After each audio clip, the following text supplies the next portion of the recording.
Welcome to the February meeting of the Delta Independent Science Board. Are you hearing me okay? There we go. All right, I call this meeting to order, and I would like to first give you an overview of the public comment process. So we'll take written questions and comments, and you can follow the instructions on your screen or in the meeting notice on how to provide written comments. And now we'll do roll call. So first we'll start with members present in the room. Tanya, please state your name and whether you have any new declarations. Tanya Heikela, no new declarations. Tom Holzer. No, you, Tom. Tom Holzer, no new declarations. And Anna Mikulak is not available. Obey, oh, I'll just go ahead in order. Obey, you're online, please. Yeah, can you hear me okay, Lisa? Yes, great. Yeah, okay. Thank you. Jayanta Obesekar, no new declarations. Great. Kenny? Kenny? Where'd you go? Oh, there you are. Kenny Rose, no new declarations. Inga? Inga Werner, no new declarations. Bob? Bob Nyman, no new declarations. Okay, I think I've gotten everyone in the room, have I? All right, going in unusual order today. All right. All right, I'm sorry. I do have to go back to Obey now because we have some new rules. So Obey, please state if there's anyone over 18 in the room with you, and if so, the nature of your relationship. I'm at the University Student Center. There are students around here, but I don't have any relationship with them. I think that sounds fine. Thank you, Obey. Maybe you'll get some colorful conversation in the background. Yeah. And then Virginia Dale and Diane McKnight are not in presence at the moment, but we may see them later. Okay, and now I'll turn it over to Kyra for housekeeping. Great, thanks, Lisa. So just a few notes. In the event of an evacuation at the resources building, everyone must remain calm, take all of your belongings and proceed to the nearest exit out of the building. Staff will gather at the evacuation point at 1615 9th Street, and the public is welcome to join at that location. And the code for the restrooms is on the whiteboard in the back of the room. And that's all for housekeeping. Thank you, Kyra. So let me just give a quick overview of the agenda for today. So we're going to discuss the final environmental impact report released by the California Department of Water Resources for the Delta Conveyance Project. And we're going to discuss what we agreed to last meeting, which was drafting a memo on how well the Delta ISB comments on the draft EIR were addressed. So that's one discussion. And then we're also going to discuss all of our ongoing reviews. And I'll just check in. Are there any public comments on the agenda? There are none. Great, thank you. So on to agenda item 2, the Delta ISB Chair's Report. So important happenings are that the Delta lead scientist interview panel met in October and decided to move forward with interviews for 2 of the 4 candidates. So we have Dr. Gary Lamberti tomorrow, who we'll be hearing from and meeting. And then he's from the University of Notre Dame. And then Dr. Lisa Marie Wyndham Myers is the other candidate, and she's from the U.S. Geological Survey. We'll be having a similar opportunity to get to know her and hear from her on March 11th.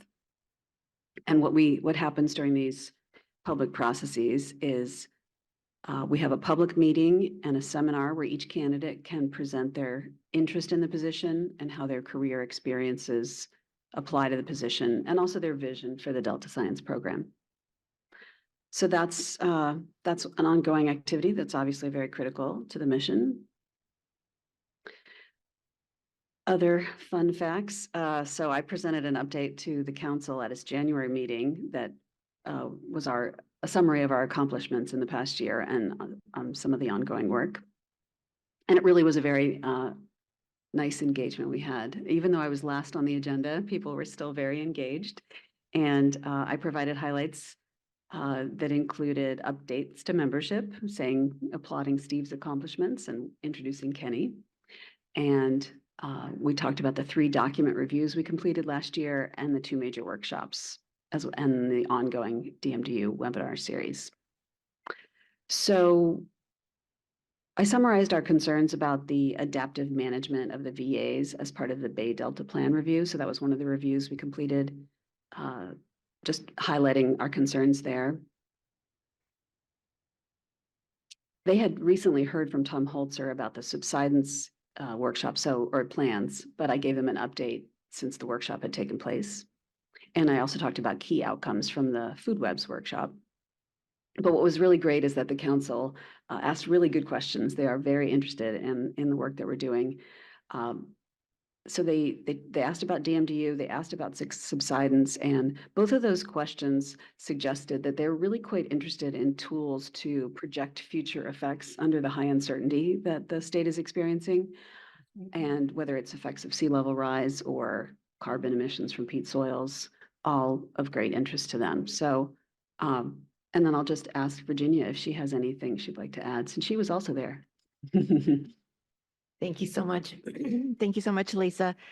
No, it was truly a great opportunity for the council to hear again on all of the great work that the Independent Science Board did in 2023, and to have those updates come to us and to be able to have some open dialogue and discussion with your chair, in this case, Lisa, is I think one of the better things that we can do, again, just to have that open dialogue, open communication, and have an understanding again of all the great work that you're all doing. The subsidence workshop for me personally, having participated, truly was a game changer for me. I thought the workshop was exemplary, not only in the attendance and the information that was provided, but to also see the engagement from the community, from community-based organizations to farmers. Again, all of those individuals and interests that are going to be sorely impacted again by subsidence. I thought the workshop was just excellent, and really looking forward to, again, more workshops, more opportunities, and to learn again from each other. So thank you, and congratulations on a great 2023. Thank you. Thank you, Chairman Dueno. Okay, so other news.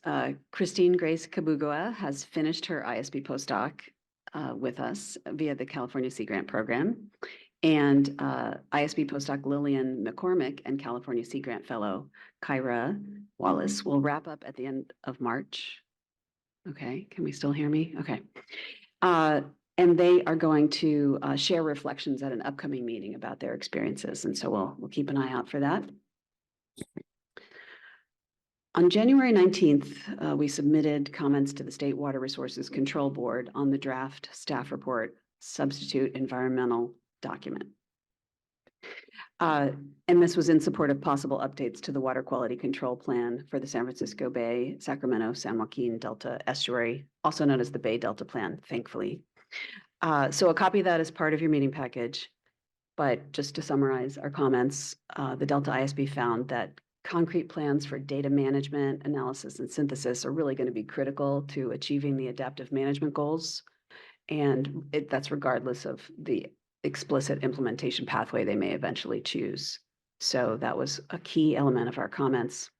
And we also said to fully support adaptive management, we strongly recommend that the scientific monitoring, assessment, and reporting approach for implementing the updated Bay Delta Plan include appropriate scientific and community input and mechanisms for sufficient funding, because we recognize it is a difficult task to detect changes from the type of essentially experiments they want to do.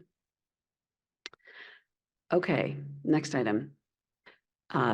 We have not received any public comments. Yeah, that is correct. Okay, so that's just for the record. We have not received any public comments, and now that's the end of my report, unless there are any public comments on this issue. There are none. Very good. All right. Well, now I'm going to turn it over to Virginia Medueno for her Delta Stewardship Council Chair and Executive Officer report. Thank you again so much, Chair Wanger. Again, a pleasure to be here with you this morning. I've got some key items that I want to highlight, and I have some great staff members that are going to be supporting me in this report. The first is that we have released our 2023 annual report.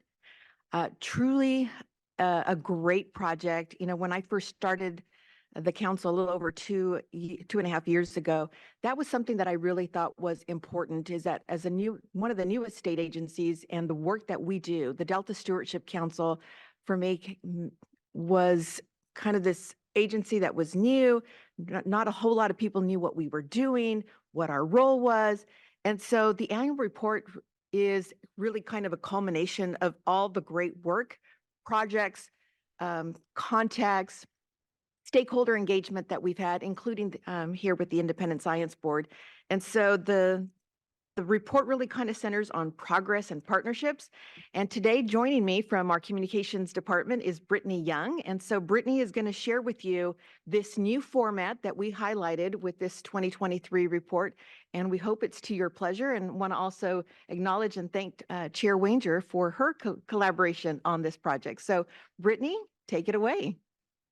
Thank you so much for that introduction, Chair Madueño. I'm just going to set up my screen share here.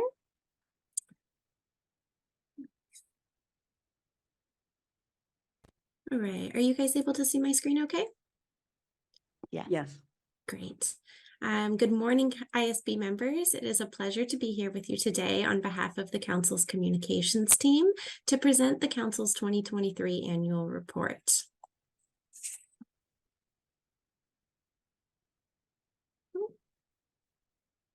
Before we look back at 2023, let's talk briefly about what we aim to achieve through the Council's annual reports. Each year, the Council's communications team develops these reports to showcase the work that our agency has done and the progress that we've made toward California's co-equal goals. Staff presents these annual reports to the Council each year at the first Council meeting of the year in January. 2022's annual report was the first annual report that was hosted in a story map platform as opposed to a document. And when we presented it to the Council, we heard their appreciation for the platform's ability to bring our annual reports to life and off of the page. With that feedback in mind, the Council's 2023 annual report is hosted once again in its interactive story map platform, and it's even more interactive than 2022's. For those who aren't familiar, a story map is a web-based application that allows authors to tell stories interactively and in the context of other multimedia content. For the optimal user experience, we recommend viewing the story map on a computer rather than a tablet or a smartphone. And as you can see, the top of the story map begins with an introduction that includes audio quotes from Chair Madueño and our Executive Officer, Jessica R. Pearson, that celebrate 10 years of the Delta Plan, as well as other important milestones related to the Delta Levees investment strategy, tribal engagement, science funding, and much more.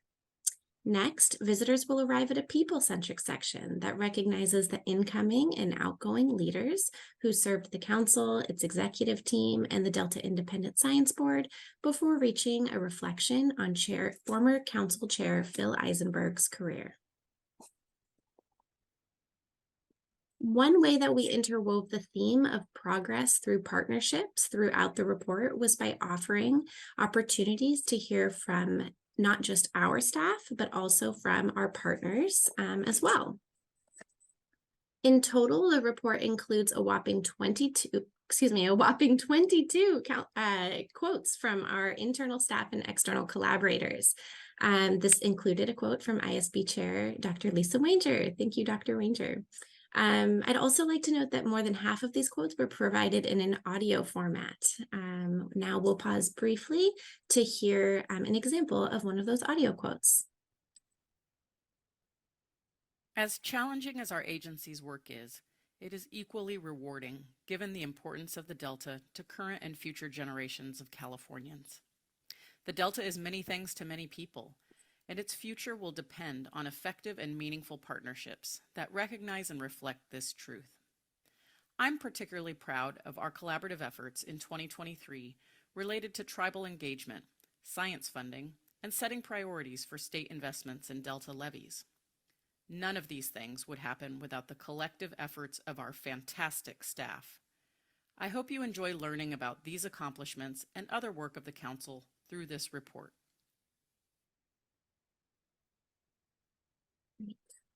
The work of the ISB, switching gears a little bit, can be found in the people and science sections of the story map. About halfway through the story, readers will find a spotlight on the hybrid events that the board hosted last year, including public meetings, seminars, and workshops. This information is followed by an audio quote, or excuse me, a written quote from Dr. Lisa Wanger. And that quote is about the board's role and also its reviews that were published in 2023. Before I close, I'd like to point your attention to an important reminder that the report offers, which is that collaborative science moves us forward. To this point, the report spotlights the Delta resident survey, integrated modeling efforts, peer review efforts, a variety of science communication events, and all of those were really important factors of our 2023 story. So I hope that you enjoy reading about them in the story map. It also includes swipeable findings that were released in 2023 from research that the council funded to support decision-making related to remote sensing for invasive species, for the surprising climate impacts of growing alfalfa, and shifts in the food web over a 45-year timeframe. Along with annual reports from 2019 to 2022, a link to the 2023 story map is now live on our annual reports webpage. In the last month, the communications and executive teams at the council have distributed this report broadly through our website, our listserv email announcements, our social media platforms, and through one-on-one connections with our external partners, our family members, and our friends. In addition, we're also promoting the report among folks who work in the legislature or in recruitment. And I think that is, we're getting close here. We hope that you enjoy exploring the Council's 2023 annual report. And let's see here, last slide. To stay connected with the Council, we recommend that you first subscribe to our email list, and second, follow us on social media. That concludes today's presentation. Thank you for your time and attention. We really appreciate it, and happy to take any questions that you have. Thanks so much, Brittany. As I mentioned, members of the Independent Science Board, this is a great project. We're already using this interactive story map format to take our annual report, to take our work, to take our good word, if you will, to the state legislature. So in some of our meet and greets, that's what we're highlighting again, this great report. Again, congratulations to our communications department for a great effort. Next, I just want to briefly comment on the National Academy of Sciences held a kickoff meeting January 30th and February 1st. And again, this is an ad hoc committee of the National Academies of Sciences, Engineering, and Medicine. And they've come together again to talk about and review monitoring and modeling and other relative scientific activities that really kind of hone in on the State Water Project and the Central Valley Project. And so for me as a layperson, to be able to listen in on all of the great science that is being conducted right now, and also you all probably are very familiar, some of the former ISB members that sit on that ad hoc committee, including Jay Lund, former chair Steve Brandt, and it's actually being chaired by the former Delta lead scientist, Mr. Peter Goodwin. So a lot is happening in that venue. Our executive officer, Jessica Pearson, served on one of the panels where she again talked and described the council's role in the Delta, and again, all of the collaborative work that we're doing with state and federal agencies in this venue. Again, lots of great orientation talks.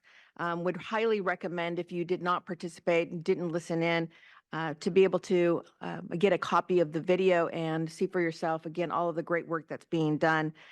Very complex work, very scientific work.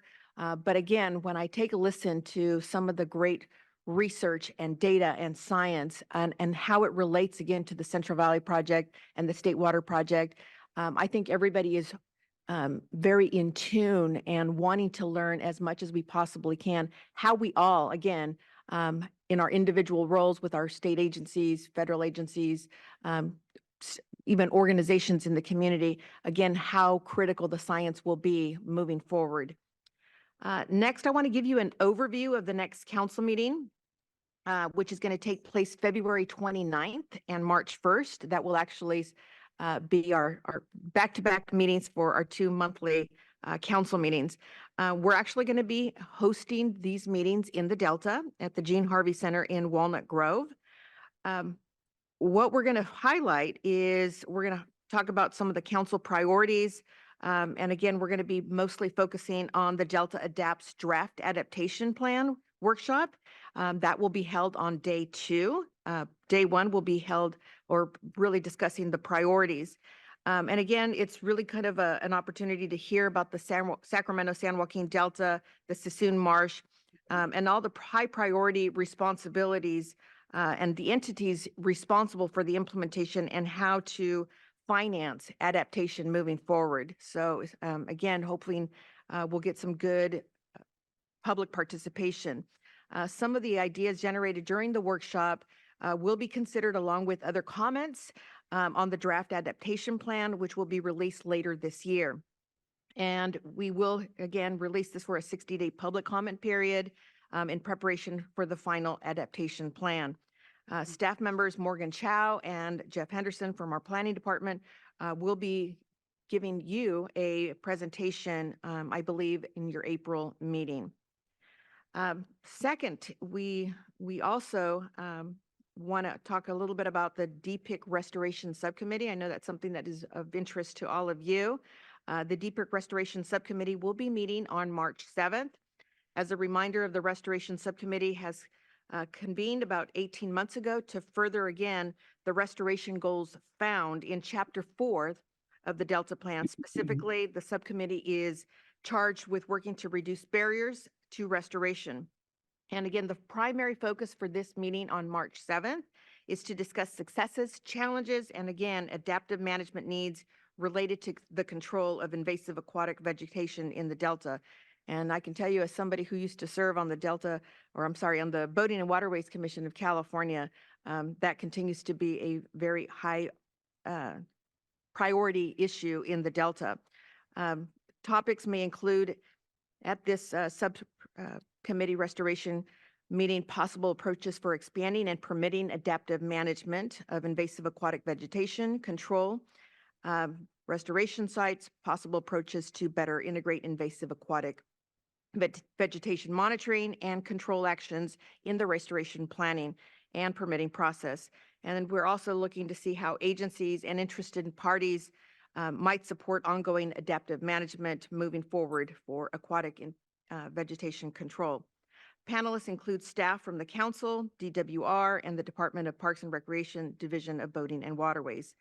The meeting will be in person here at the CNRA building, and there will also be a remote option for those who wish to participate remotely. And again, if you have questions on this particular topic, I'll ask that you direct those specifically to our staff member, Amanda Bowles, or to Dylan Chappell. I, at this time, would like to introduce, there she is, Erin Mullin and Ashok Batula, and they will give you an update on the Delta Levee investment strategy. That's also part of the discussion that I've been having with our state legislators. Again, a major accomplishment of the council to get this risk-based prioritization, I should say, for levee investments passed. And that became law as of January 1st, 2024. So again, would like to introduce Erin and Ashok, who are going to give you an update again on this Delta Levee investment strategy that has garnered so much attention over the last few weeks. So take it away. Good morning. As Virginia introduced me, my name is Erin Mullin, and I am the lead engineer for the council. And I would like to express my gratitude for being here today and getting an opportunity to talk about DLIS. It is a project I've spent the last 10 years of my career working on, so I'm sort of passionate about it. So hold on, I'm gonna get my notes pulled up. All right, I think, next slide, please. I think it's best practices whenever you're giving a presentation is to tell people what you're going to talk about it, and then tell them what you talked about. So I just want to kind of tee up the nature of my presentation. I understand I have 20 minutes, and I hope to keep my presentation within that time frame. So I'm going to move pretty fast. At the end, I ask that everybody hold their questions to the end, because hopefully I will have addressed them at some point during the presentation. So I'm going to be covering the history of Delta Levees policy. So normally the story of DLIS begins with the Delta Reform Act, but I'm actually going to be going back a little bit further because I think it provides important context for what we're going to be talking about today.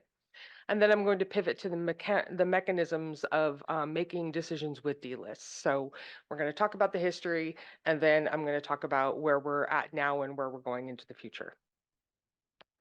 So next slide. Okay, so like I said, we're going to start with the history of Delta Levee investments. And with that, I'm going to, oh, sorry, next slide. And with that, I think it's important to kind of set the stage. So I titled the slide "The Stats" because I think it's important to kind of have an overview of what the Delta levee system looks like. So within the Delta itself, not including the marsh, we have approximately 1,100 miles of levees, and these levees protect approximately 500,000 or 500,000 acres of land. And so that it's a huge system, and it's very complex. So politically, or from a policy perspective, the levee, about a third of the levees in the Delta are what we call project levees, and the other two are private levees. So the distinction between this is project levees belong to the federal government, and they have given these levees over to the state of California to operate and maintain. But if you're going to change these levees, it actually takes an act of Congress to change a project levee. So when you compare that to the non-project levees belong to the reclamation districts that operate and maintain them. They are business decisions that the people, the landowners make when they decide to operate, maintain, improve. It is entirely up to this kind of a piecemeal patchwork organization within the Delta to operate these levees. To add a little bit more complexity to that, it is entirely possible for one island, Tyler Island is a good example, there's actually lots of good examples. It is entirely possible to have an island that is protected by both project and non-project levees. So you have a very unique governance system over each of these, over this entire levee system. This 2/3 of the private levees in the Delta, the state depends on to protect people, property, water supply for 26 million people, the Delta ecosystem, and critical infrastructure such as highways and cell towers and other types of transportation systems. It is a very important piece of infrastructure that is not entirely within the public domain. And so I think it's important that we start out with that. Next slide, please.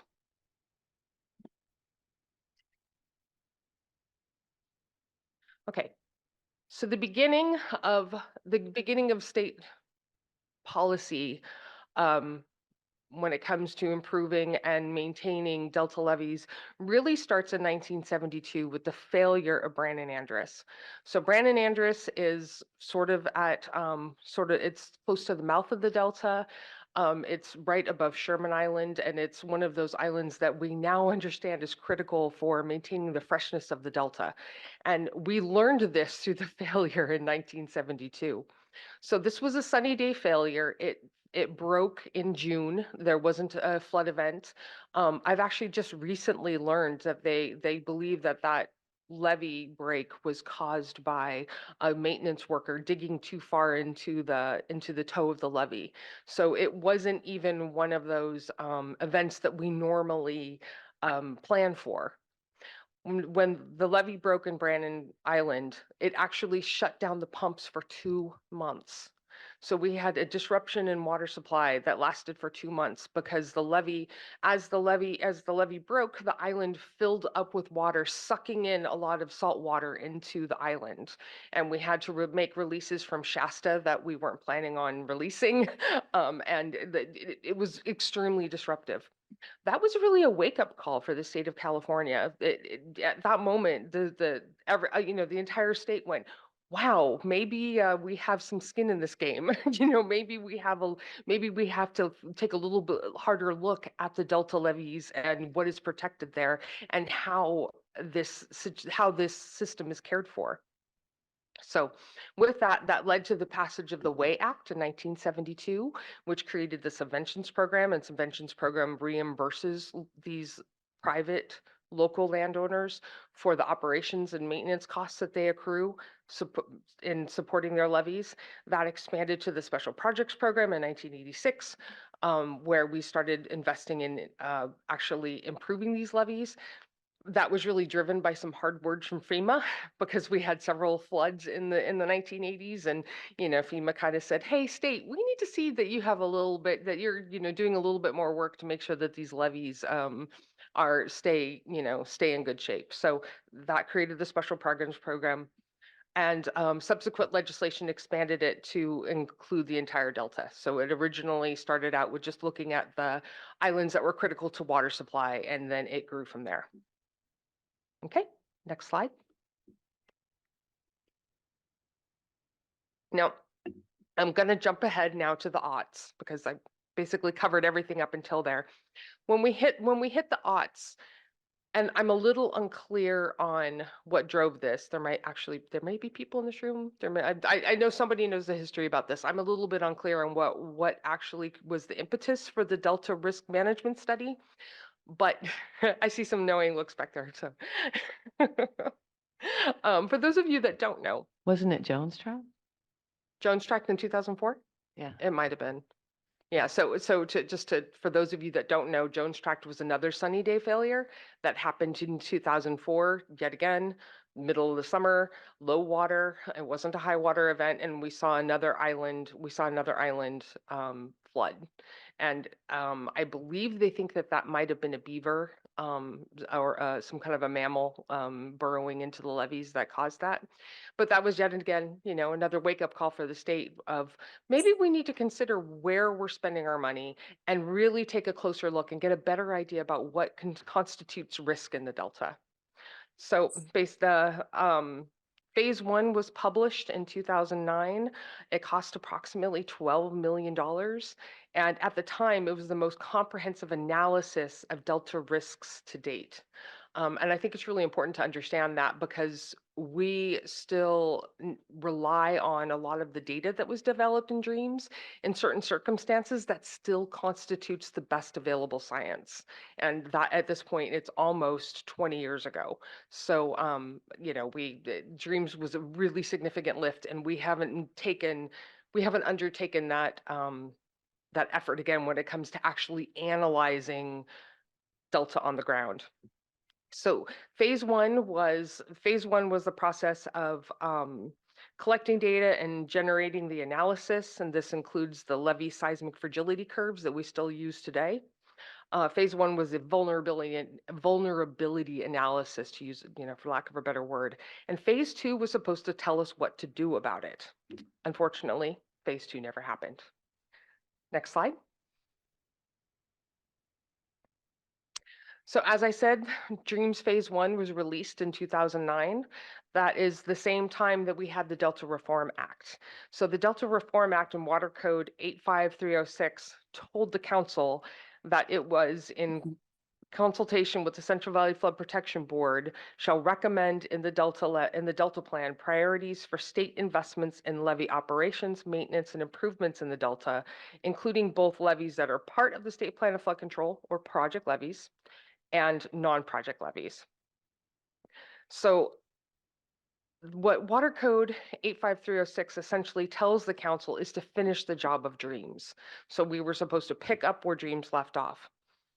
DLIS was kicked off in 2014 with a measly $2 million budget, if you compare it to 1/6 of what DREAMS had to develop its data. We used all the existing data that we had at the time. Like I said, this also includes the DREAMS report as a starting point. From there, the council used the data from DREAMS, but it developed its own methodology for assessing risk. And working with the RAND Corporation, the council developed a decision support tool to help inform the prioritization process. Next slide. Okay, I'm not going to go into all the details of the DLIS development. That would, probably take another 20 minutes at the least. But this is a timeline of the steps that we went through and the 10 years that it took from inception in 2014 to the publication of the regulation that prioritizes the levees. This is like I said, a very high level overview of the timeline. It took commitment, but in the end, we were able to develop the first comprehensive investment prioritization for state investment in Delta levees in the 50 years of Delta investment. And the council should be very proud of this accomplishment. Next slide. So now I'm going to pivot to the mechanics of the DLIS decision-making and, kind of talk about where we are today. Okay, next slide. Oh, thank you. Perfect. So DLIS started with a peer review methodology that identified state interests in the Delta.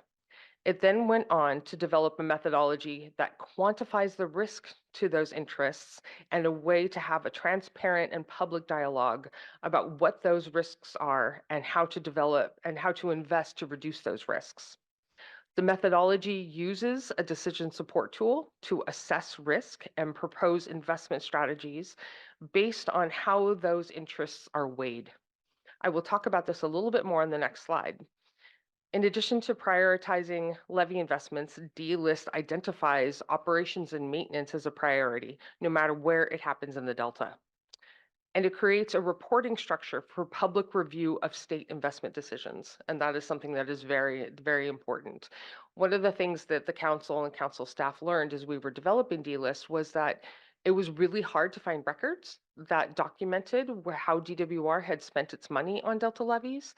It has gotten better in recent years, but a comprehensive view of where investments have gone, dating back even into the 80s or 90s is not there. So one of the things that we get from DLIS is a record of decisions. So that is really important for accountability and to basically assess how well we're doing. It's very difficult to understand what kind of a job we're doing when it comes to risk reduction if we don't know where we're making the investments. So that's one of the critical things that we get from DLIS. Okay, next slide. So I touched a little bit I mentioned that we have a decision support tool that is now on our website and available to the public, which is very exciting. And I want to thank Ashok over here for getting us to that place. He's been very critical in updating the information and basically making sure that it's something that's available to the public. So we owe him a big debt for that. The council sets the threshold for what is tolerable risk. We understand that we cannot completely eliminate risk. We're not going to get to 100% no failures. But what we can do is say, this is a tolerable level of risk. And this is used in many situations when it comes to public policy. For example, the state of California passed a law that said that urban areas need to have a 200-year level of protection.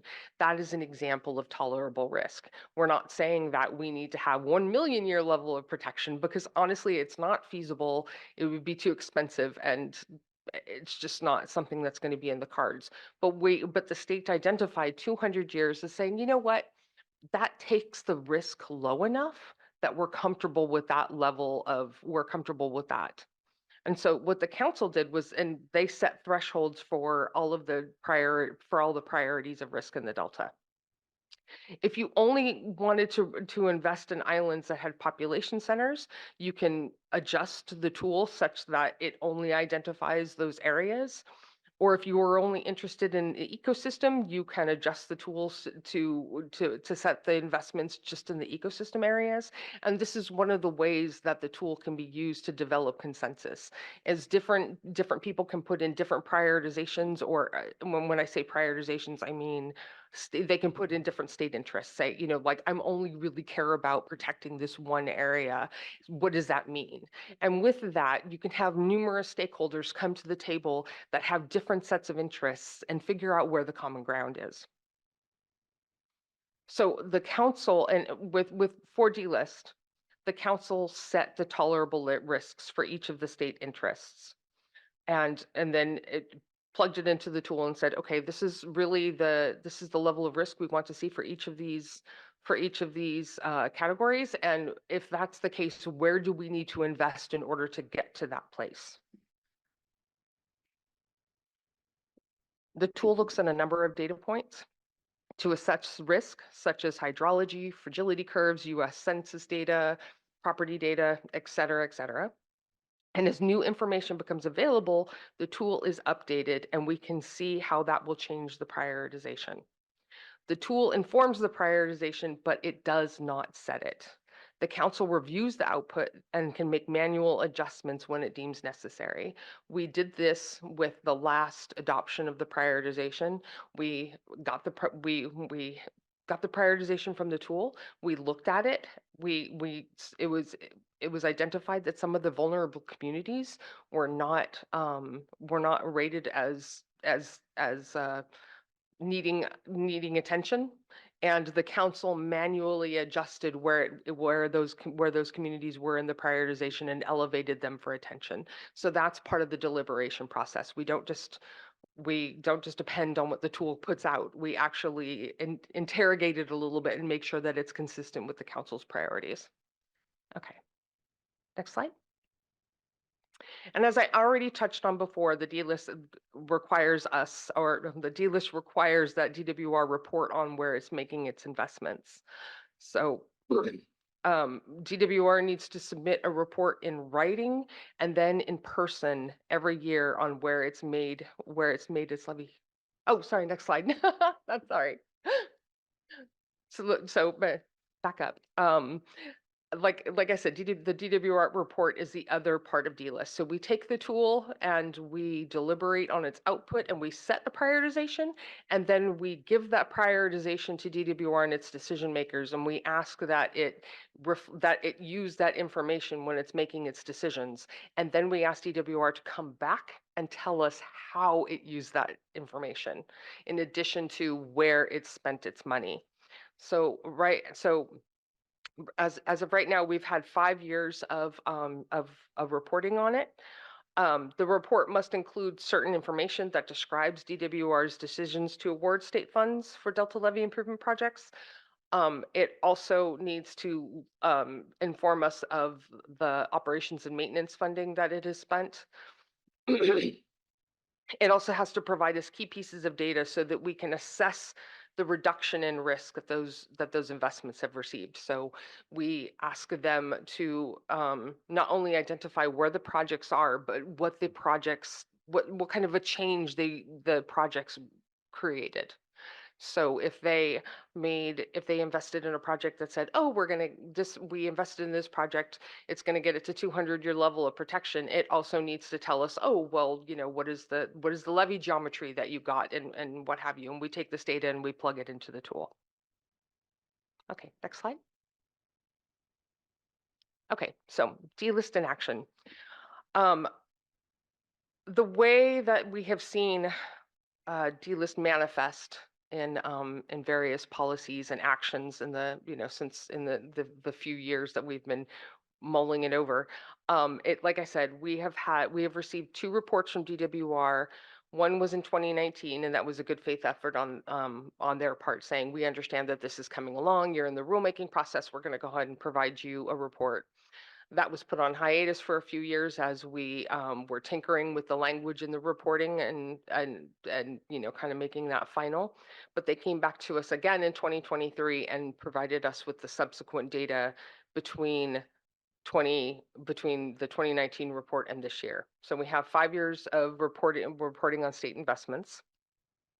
DWR also included the prioritization in its most recent project solicitation package. So the way that they set up their grant funding for the special projects program is They set up a point system. And so you get so many points for looking at climate change. You get so many points for having external partners, and there's a variety of things that make your project more attractive for funding. And they included the prioritization within that point system. So the higher in the prioritization your island was, the more points you receive for it. And as I already said, we also have the public decision support tool, which can be used by anybody outside of the council. So that's really kind of a big deal. Okay, next slide.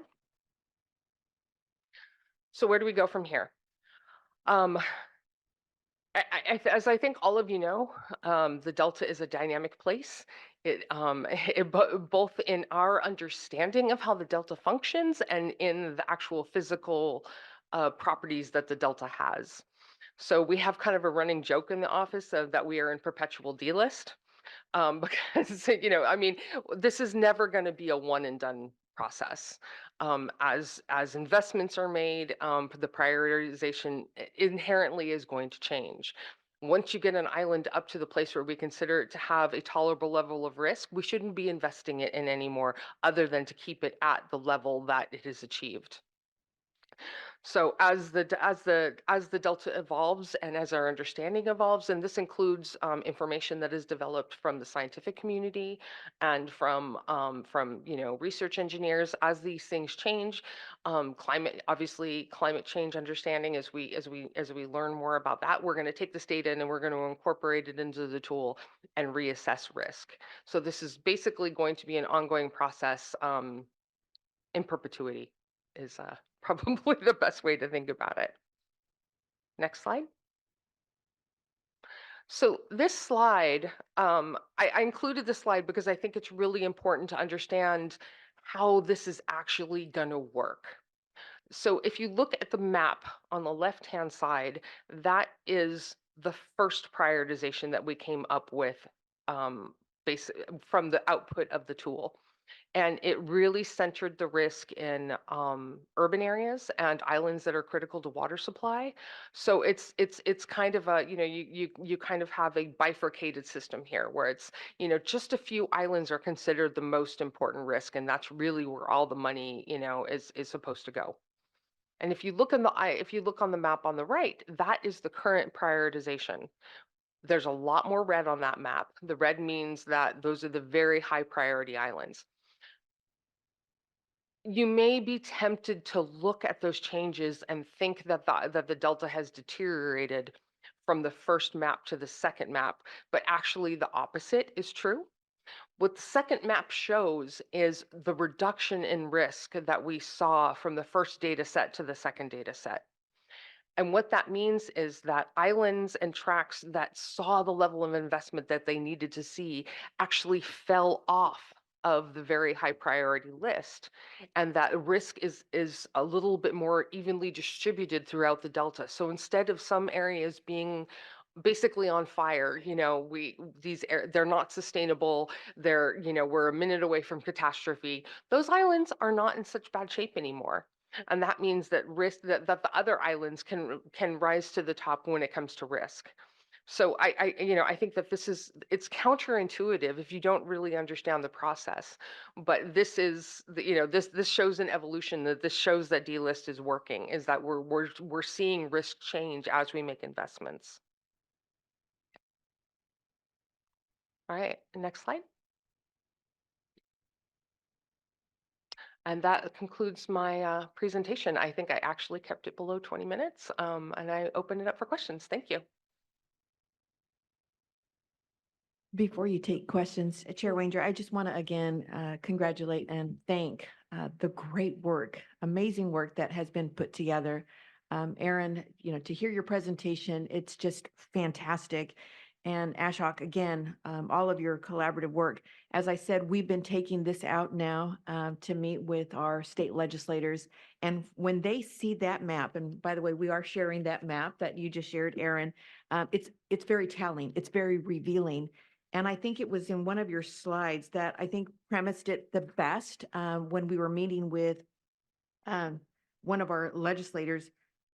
It really hones in, DLIS really hones in on transparency, accountability, and the ability, again, to have this ongoing dialogue amongst all of us, again, setting the path forward for how our Delta levies are going to be invested in. So again, congratulations and thank you, Chair Wanger, for entertaining us.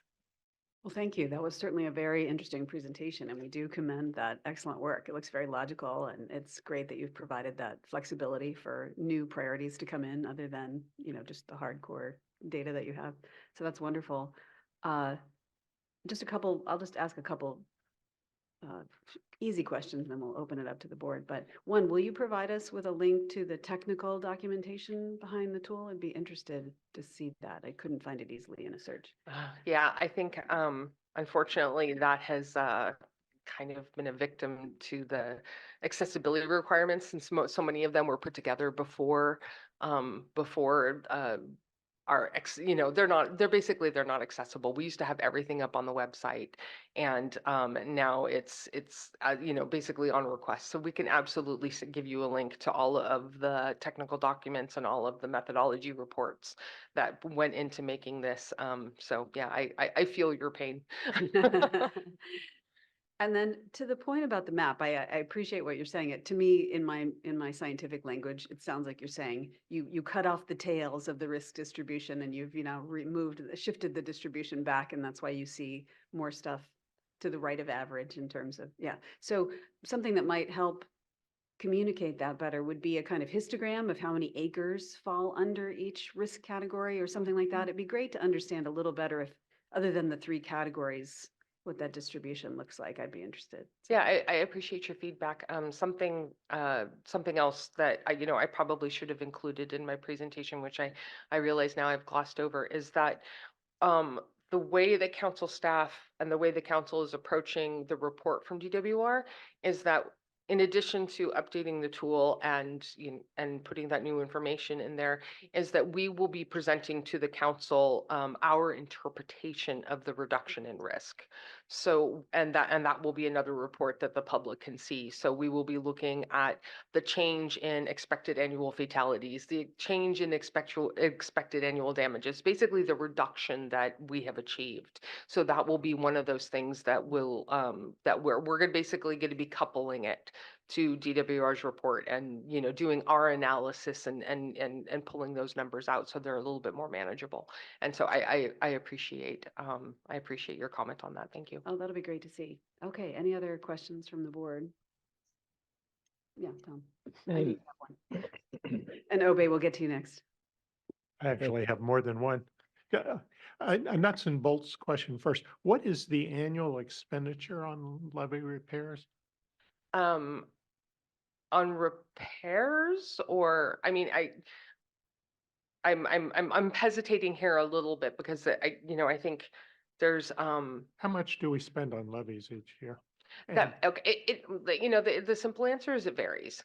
The subventions budget, which is the operations and maintenance and rehabilitation budget, generally from the state's perspective hovers around $12 million a year. And that's pretty consistent, though I would like to point out that there in the current governor's budget, there is no allocation for that program going forward. So that is something that we're working on. Regarding the investments, which would be the, not just maintaining what we have, but actually investing over and above, we don't really have a good handle on that. Basically because, like I said, the reporting has been a little bit poor up until this point. So, and in addition to that, it is, especially for the last 20 years, it's largely depended on bond funds. So there's been kind of, yet again, a boom and bust cycle in how much was spent. But I think Ashok may be able to provide a little bit more detail on the numbers since you've been working with them. Sure. We have the numbers, and this is something like Erin mentioned, we are planning to provide that report to the council next month, but I don't remember, so this is something I can get back to you. Okay.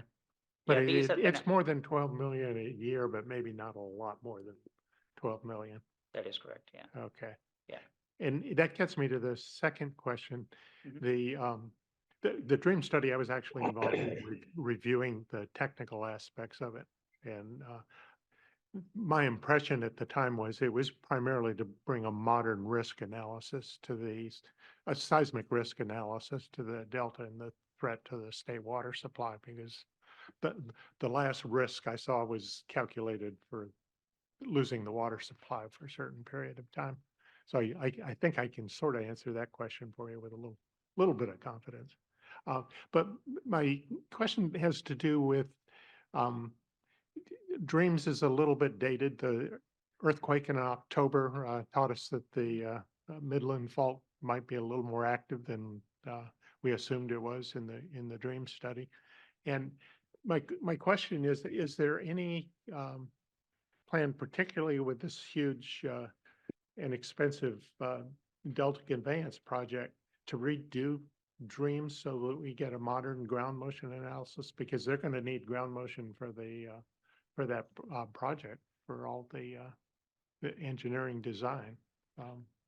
Yeah, that's actually a really good question, and I'm glad that you brought it up. I am not aware of a seismic analysis that's being redone for the Delta, but you would think that it would need to be done for the process, for the purpose of designing the tunnels. I am not aware of that. Like you said, that there was an earthquake just a few months ago, and I think that one of the things that's really interesting about that is there was no damage to the levees from that earthquake. So we know there's the Delta levees, just to get a little bit more into the technical side of things, most of the Delta levees actually sit on a peat foundation, which is a little bit unusual for a levee system. There's not many places in the world that has levees that sit on peat. So our understanding of how peat responds to seismic forces is not as good as it could be.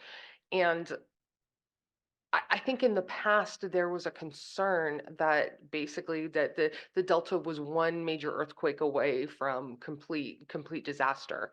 And that was really, one of the impressions I think that came out of the dream study. But subsequent review of data hasn't necessarily supported that. So that is one of those areas that we have, that's kind of a data gap. So even if we understood the seismic forces that were happening in the Delta, we don't necessarily have a very good handle on how peat foundations respond to those seismic forces. Yeah, that's a whole other issue. And one final part of that question, the earthquake in October was on the Midland Fault, and that got fairly well addressed in the dream study. It's just that when you're dealing with a fault that isn't extremely active, it's really challenging to characterize what the hazard is on it. But in the environmental impact report, they talk about doing studies on the faults down around the pumping plants, the West Tracy Fault. Mm-hmm. So they're clearly going to do more seismic analysis, and it would just seem like you really need to take it the next step to the ground motion to be able to do any design. Yeah, no, it's a very good point. Even if even if they do that analysis, I don't know that they are looking at one of the things that I said about the pre-existing data that we use from dreams is they did the analysis, the seismic analysis, and then they went ahead and developed seismic fragility curves for the levees. And that's the piece that we would still be missing if they did the analysis through the tunnels looking again at the seismic risk and the forces, is how does that translate to the impact on the levees themselves. So Scott Brandenburg and John Stewart from UCLA have been doing a lot of work on how peat responds to seismic forces. I actually had the opportunity to go out to UC Davis and see the centrifuge spin where they made a little teeny tiny levee and spun it up to see how it responded to shaking. And I believe they also went out to Japan. I think it was in Hokkaido, where they had a seismic event, But they had, and their levees sit on peat, so it's one of the few places that we can look to. So they went out there to kind of get a look at, how these levees responded to the shaking. The downside to that, though, and this is, something I probably should have mentioned, that's really distinct about the Delta and a little bit different from Japan, is that our levees are underloaded. They're under loaded conditions 24/7, which means that they hold back water 24/7. The levees in Japan do not hold back water 24/7. So it's, you can look at how the levees in Japan responded, but you can kind of only take that so far because there is that difference in baseline condition. The risk will be different. Yeah, Thank you very exactly. much. Absolutely. But I would love the opportunity to, just kind of, if I could, if I wrote the budget, I would definitely be spending money right now on going out and, doing the kind of an after action report on what forces they saw on the levees near Ileton and, how the levees responded. But I don't sign the budget, and I'm not sure if anybody is doing that, but it is one of those places that really deserves a deeper look. Thank you. Well, thank you, Erin. Yeah, we have an interested memberships here, so we're going to get to the next questions. Obey, why don't you go ahead, and then Tanya, and then Bob. Yeah, thank you, Lisa. You can hear me okay, right? Yes. Can you hear me? Okay. Yeah, thank you for the nice summary. I have two questions. One is a high level question from an engineering point of view.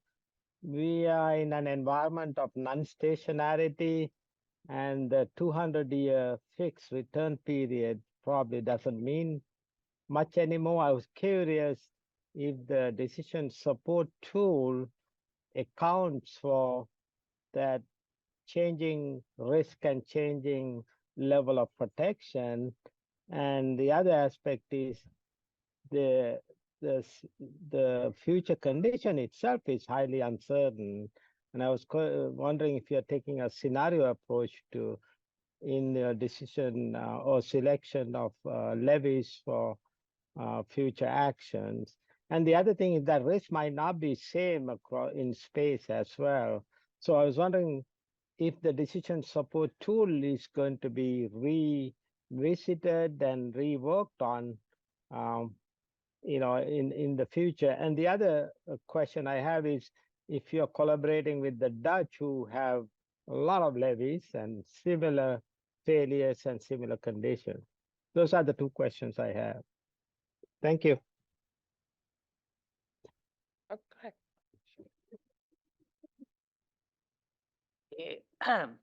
Thank you for the question. Yes, like you mentioned, hydrology or the variability in the hydrology, sea level, risk, everything is dynamic. And we are certainly looking into updating the hydrology, but we don't do all that work in-house. We mostly rely on the work that DWR does. So as part of CVFPP, Central Valley Flood Protection Plan updates, DWR updates the hydrology based on the recent climate change or the variability. So once we have that information, we do plan on updating the hydrology or the stage recurrence curve. That's how it translates when updating in the tool. Currently, we are not doing that, but we might do that in a year from now. The one reason for that is, for example, we got the report from DWR on how much funding or the maintenance went into improving the levees for the last 5 years. If we want to look at how much risk reduction has happened because of those improvements, we got to keep everything else the same, including the hydrology. So for this round or for the next 2-3 months, we're not going to do that, but this is something we plan on updating as and when we have that information available from DWR, and not just the hydrology, but also the sea level rise estimates. Okay. So I would like to add a little bit to that from a policy perspective. So right now, the way that the tool is structured, it's really focused on an investment order that happens for today's risk, not for the future risk. And in part because the delta is not even where we need it to be for today's hydrology, let alone future hydrology. But one of the next steps that we hope to take is once Delta Adapts wraps up and we finish with that stage of our analysis, is we are going to look at how to combine risk reduction with adaptation strategies. So there's we haven't developed the methodology and basically the process for how we look at future risk and invest in today in future risk. That being said, some of the recommendations and the adaptation strategy that Virginia mentioned earlier does look to creating levees that are a little bit more flexible. One of the things that we can do to anticipate future risk is when we make a levee improvement today, we can buy extra land so that we have the land to expand. We can make an overly broad footprint for the levee so that you have the foundation to build up over time. So there are things that we can do today to make adaptation in the future more feasible and easier. And those are some of the things that we are advocating for in Delta Adapts. So. Great. Oh, that sounds great. Yeah, Tanya. Yeah, thanks, Erin, for a great presentation. I was curious about the possibility of using the decision support tool for stakeholder kind of engagement and to what extent that's actually happening and which types of stakeholders would be using it. And is there any kind of systematic way that stakeholders are brought in to kind of help play with different alternatives from the decision support tool? Is that being done? It has not been done. I'm trying to figure out how to explain this. And probably it has not been done to date, probably in the way that you imagine it, but we hope to employ it going forward. Part of the 10-year timeline that I kind of glossed over a little bit is, so the methodology was developed in conjunction with the tool and the tool. So we had the tool and the methodology, and those were both wrapped up around 2016. And then we were beginning to go into the decision, sort of the rulemaking and the adoption of the prioritization.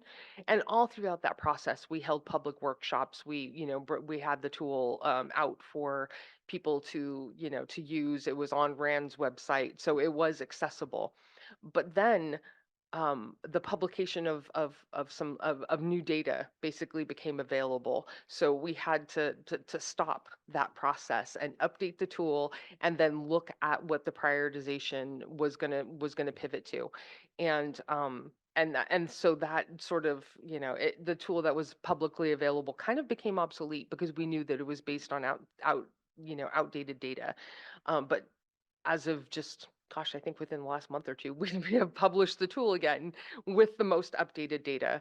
And it is our hope and intent that as we go forward and we reconsider new prioritizations, that people can come to us from an educated perspective, having had the tool in front of them, understanding how the council is putting input into it and making its decisions. And then we can have a collaborative conversation about, the prioritization that we're developing given the data that we have. So, please. Like Erin mentioned, some of the methodology when it comes to stakeholder input, like the tool itself currently, it's flexible. It's a Tableau-based tool. It's flexible. So they can play with it, like, what if scenarios or trade-offs, they can do all of that. But when you look at the methodology itself, I'll take one example, benefit cost analysis, consequence of flooding. All of that was done back in 2012 or so using course methodology, which does not account for equity.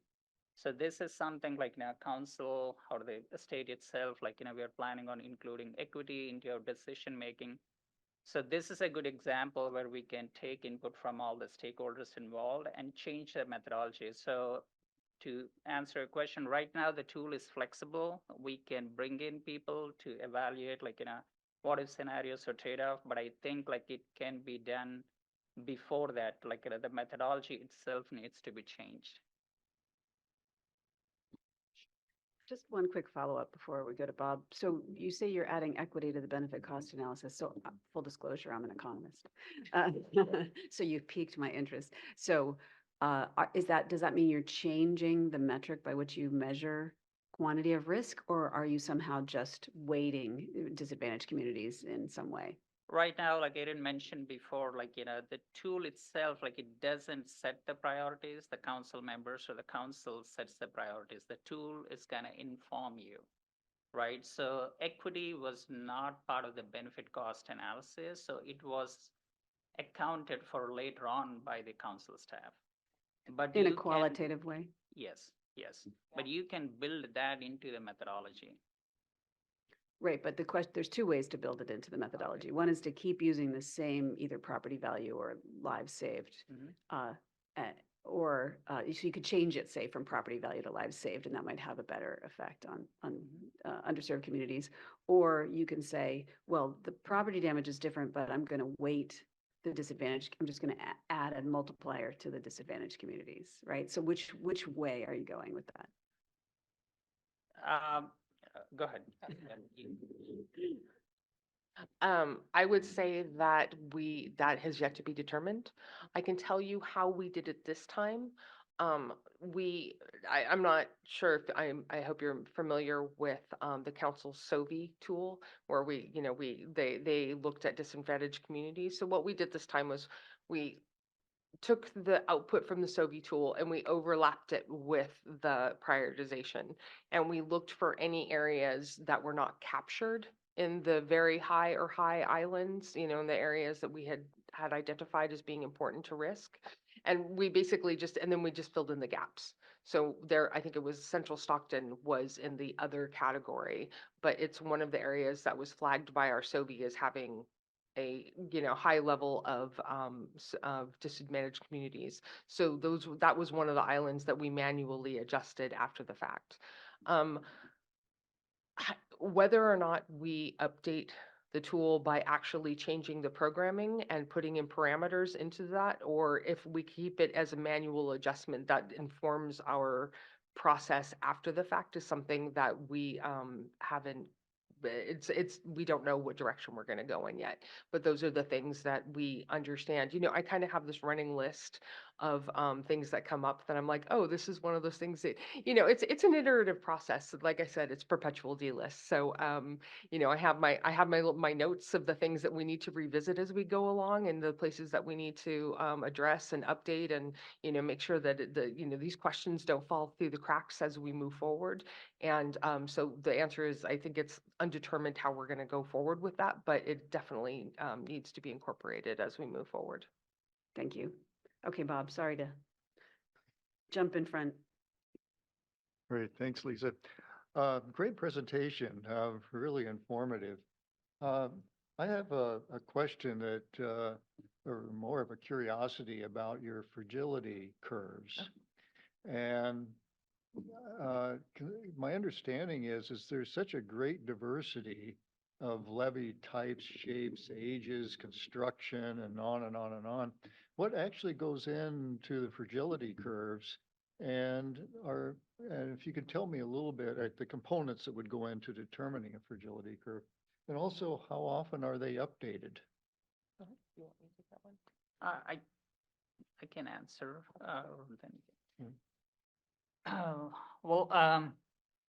It's a geotech analysis that DWR does, but what we have seen is they don't have that information available for all the islands in the Delta. They have it only for like 25 or 26 islands. So we came up with a different kind of methodology. So we looked at the shape of the fragility curves based on the actual data that DWR provided. And we try to aim for that kind of shape, or curve fitting. So it's consistent across all the islands. For many of the islands, 25 is, I don't know, there are like 150 or 174 islands. I think we have done the analysis. So 25 is nothing. So we want to come up with a consistent methodology. So we kind of aimed for that S shape that you get for the fragility curves. So It is not field-based, but it is something like, we want to make sure like all islands get evaluated equally. So I would say it's kind of approximate. It's not, like I said, based on the actual geotech analysis. So maybe if I understand this right, in a way you're doing this, it sounds like it's almost like it's theoretical. You're trying to get a certain shape to the curve. But my question really goes into what are the components of fragility that you consider? Does it have to do with the base or the construction or the three-dimensional shape of the levee, the age, and so forth? And if once you identify those, what goes into those equations? And then how often are those equations updated, considering the possible risks or threats that might be out there? Yeah, that is a very good question, and it's part of the 10-year story of DLIS was how do you develop fragility curves? Um, we we started with like Ashok said, we started with fragility curves that were developed by DWR, and they looked at geotechnical information borings and got together. And I think one of the dirty secrets about geotechnical engineers is that a lot of it is guesswork. So we when we when we took these fragility curves and said, okay, we know we have these fragility curves for these islands, how are we going to extrapolate this data to the rest of the Delta? Is there something that we can look at that would enable us to correlate the shapes of these curves to the islands where we do not have the same kind of data and don't have this analysis? And we looked at everything. We actually went back to Dreams and we looked at, so Dreams had categorized different areas with basically different underseepage potential. Based on the foundational conditions. So we said, oh well, maybe we can use the underseepage score to help us identify what the shape of the curve should be, and that didn't work out. We looked at everything, and we could not find a consistent way to tie to create a fragility curve based on the available data that we had. So what we really did was we ended up just adopting the middle risk shape, and we applied that to all of the islands. So what it really ends up being is more of an overtopping analysis than a true analysis of where it's going to fail below overtopping. And that's just kind of the way that levee engineering works. So, to further answer your question of how often are we going to be updating these, one of the things that we have done with the tools, we've developed we will be, whenever an island is improved, when the levee crest of the island is increased beyond what it was before, we will be putting that into the tool and developing a new levee fragility curve based on the elevation, the height of the levee. So that's really what we're looking at when we calculate the fragility curves. Okay. How do I say this in a good way? Maybe I'll just say it. You just say it. I can take my slings and arrows. Go ahead. It seems like the fragility curves are nothing more than just a guess. Because maybe I don't understand the geotechnical analyses that were done, but it just seems like guesswork to me. I'm not going to disagree with you. I think the nature of fragility curves writ large, not just in the Delta, are largely an educated guess. So it's more of an art than a science, and I think that's true across the board. One of the things that I had tried to stress in my conversation about, or in my presentation about the risk that these levees see, is that, both Jones Tract and the Brandon Andrews levee failure were sunny day failures. These levees failed when the water was well below the top of the levee. I mean, if you were going to look at the fragility curve and say those levees shouldn't have failed, they had a very low probability of failure. There's always externalities that we struggle to quantify. Things can be, you can lower the understanding. That's not a good word of putting it. You can inform the risk with LiDAR and with ground penetrating radar. You can look to see if there's, is there an old pipe that crosses this levee that's going to create seepage? Do we know that there is a sand lens or a clay lens that may change, the ability for seepage to undermine its stability? And that can increase your confidence in your your understanding of the levee's fragility.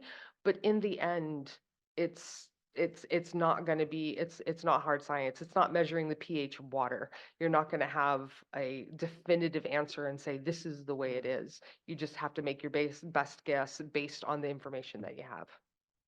Okay. Thanks, Erin. I think Tom has a comment on this as well. Oh, yes. Yeah, I just wanted to back up a little bit from guess. Because what the geotechs do is they observe a lot of levee failures. Like you were talking about the trip to Japan, the whole point of the trip was because there were levee failures. So there's a probabilistic element that just sneaks into it from observation. So part of that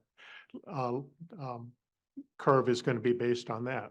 Then the other thing that the geotechs do is they model levees. And so you can end up with synthetic performances of levees, and it guides where those curves go. So it's probably better to look at them as probabilistic risk because it means you're never going to know exactly what's going to happen at that levee unless you do a detailed study of that levee. But you can sort of bound the performance of the levee based on its overall properties and the experience and the empirical stuff. So, but the bottom line is certainly right. It's a challenge because there's so much heterogeneity in levees.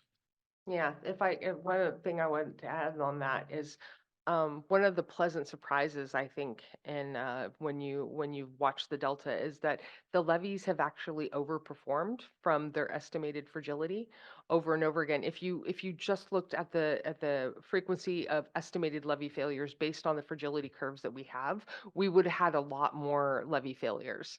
But the levees have consistently outperformed what we expected them to do. And that there's a lot of ways that you can further reduce risk with a levee through effective flood fighting and emergency response and monitoring. And there's just a lot of things that you can do to basically give them more of a fighting chance to hold up in a high water event. So it's almost to the point that you could say whether or not a levee fails or succeeds is a matter of political will, whether or not you're going to give it the attention it needs to do its job. Okay, any further questions from the board? Seeing none, we'll just check to make sure see if there's any public comments. We have one from Deirdre Desjardins. Deirdre, you have the ability to unmute your microphone. Yeah, I just, there was significant concerns expressed by myself, the Central Valley Flood Association, Melinda Terry, and Central and South Delta Water Agency, as well as Gil Cosio, a levee engineer, at the hearing on the Delta Levees investment strategy, and they begged for more time to revise the strategy. I had some concerns about the safety of small communities in North Delta, and particularly the Clarksburg area that has 1,000 people, being marked at other priority. And I'm wondering, do the presenters from the Delta Stewardship Council, did that register? Did you have do you remember those concerns? And why was there no mention of the concerns, particularly when the chair of the Delta Science Board asked about how you determine the risk curve and whether you overweighted the risk to lives and property in vulnerable communities? Thank you.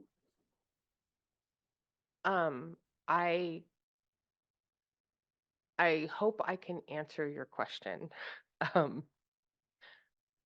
I- for starters, Clarksburg does not count as a disadvantaged community, so it doesn't, it did not, that area in particular did not come up on our SOVI. If it had been identified as a disadvantaged community, we probably would have elevated the Islander tract to an additional level if it did not have the level of flood protection that we thought was consummate with the risk associated with it.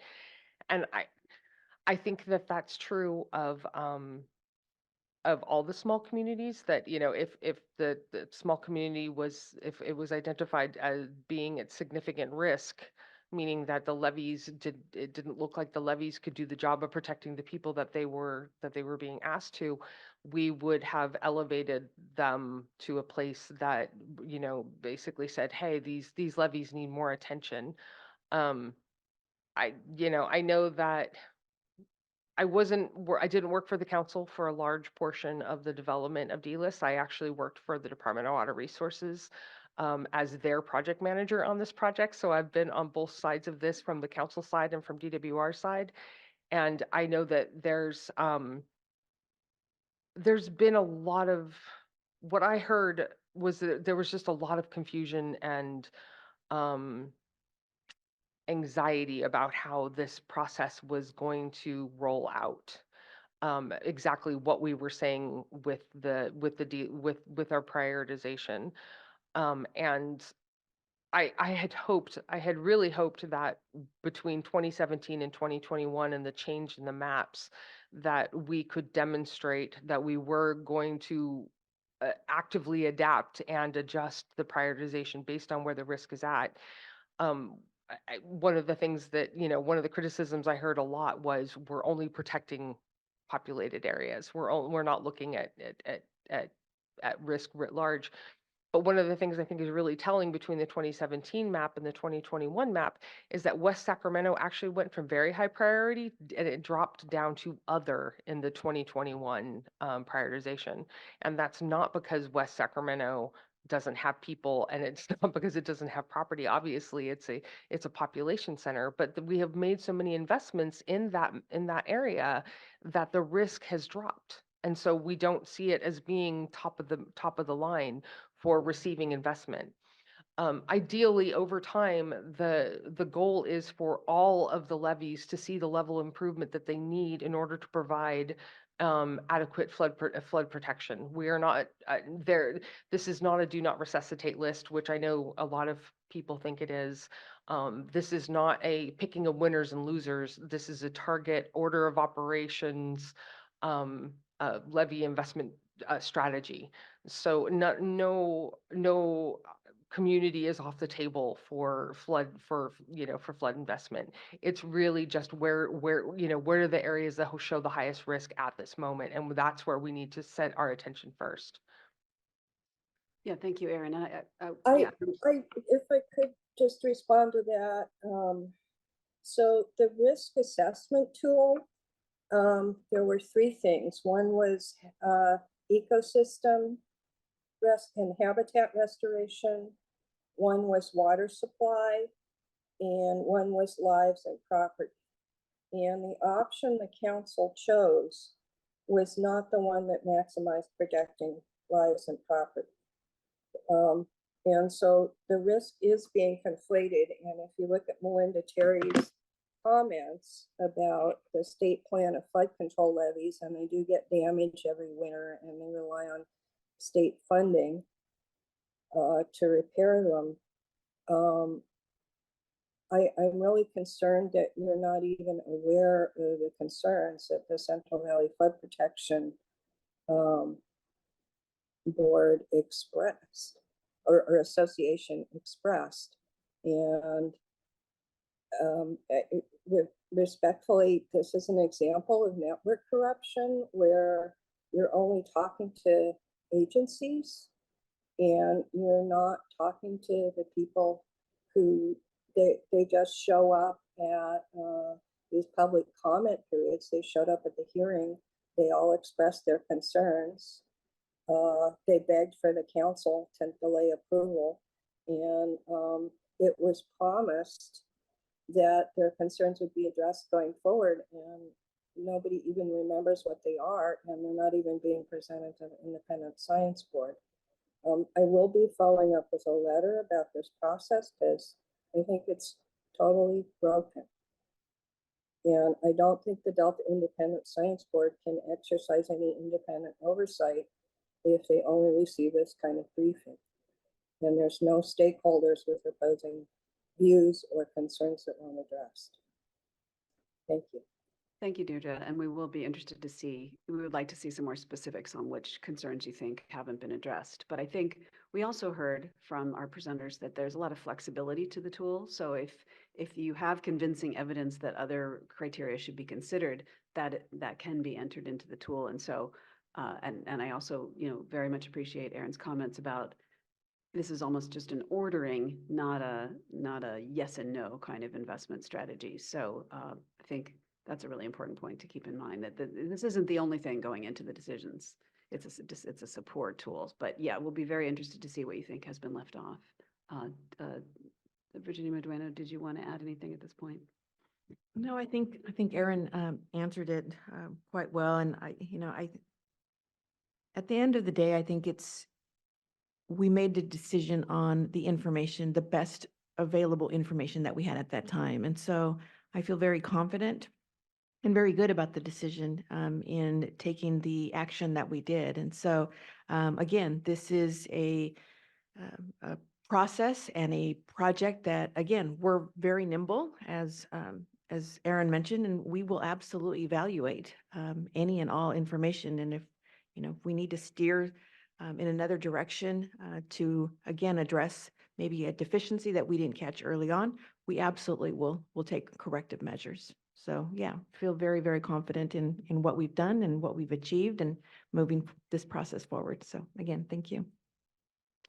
Yes, thanks. And thank you for your presentation. We appreciate your time, and that was very informative. And also thank you, Virginia Medueno, for all that great updates that you gave us. So at this point, we've earned a break, and let's come back at 5:11, and we'll continue this discussion.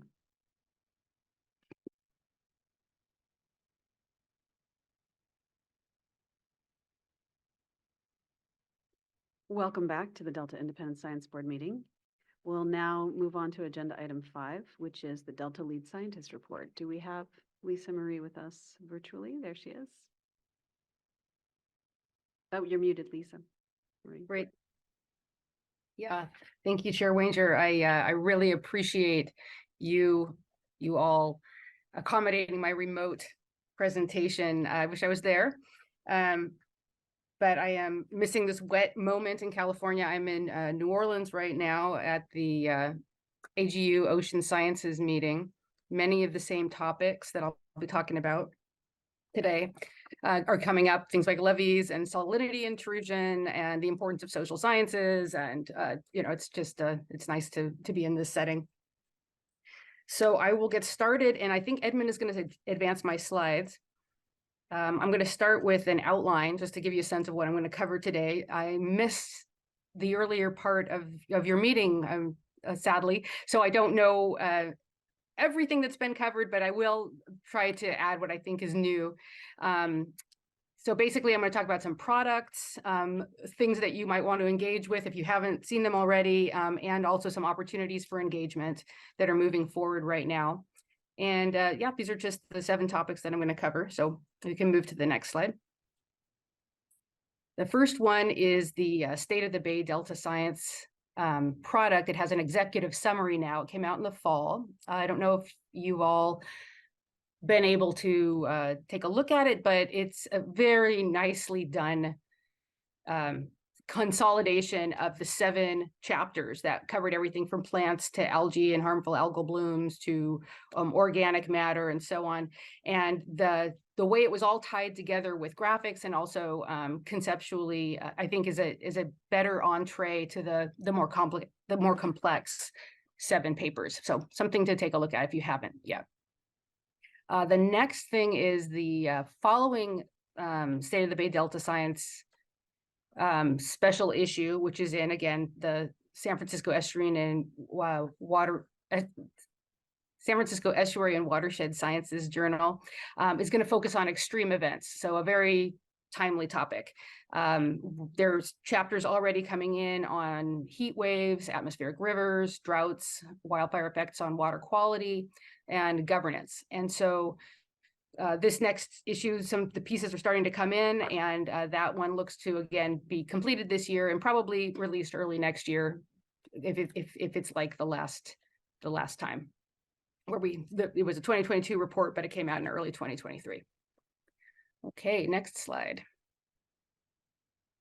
All right, this one is we're pretty excited about. I know many of you have already been involved in planning this and thinking about what how best to make this more collaborative, but it is definitely a highlight of the year. So we've had 2 online workshops gathering information from the community, sharing ideas on how what kind of questions we should be asking on human dimensions of salinity management.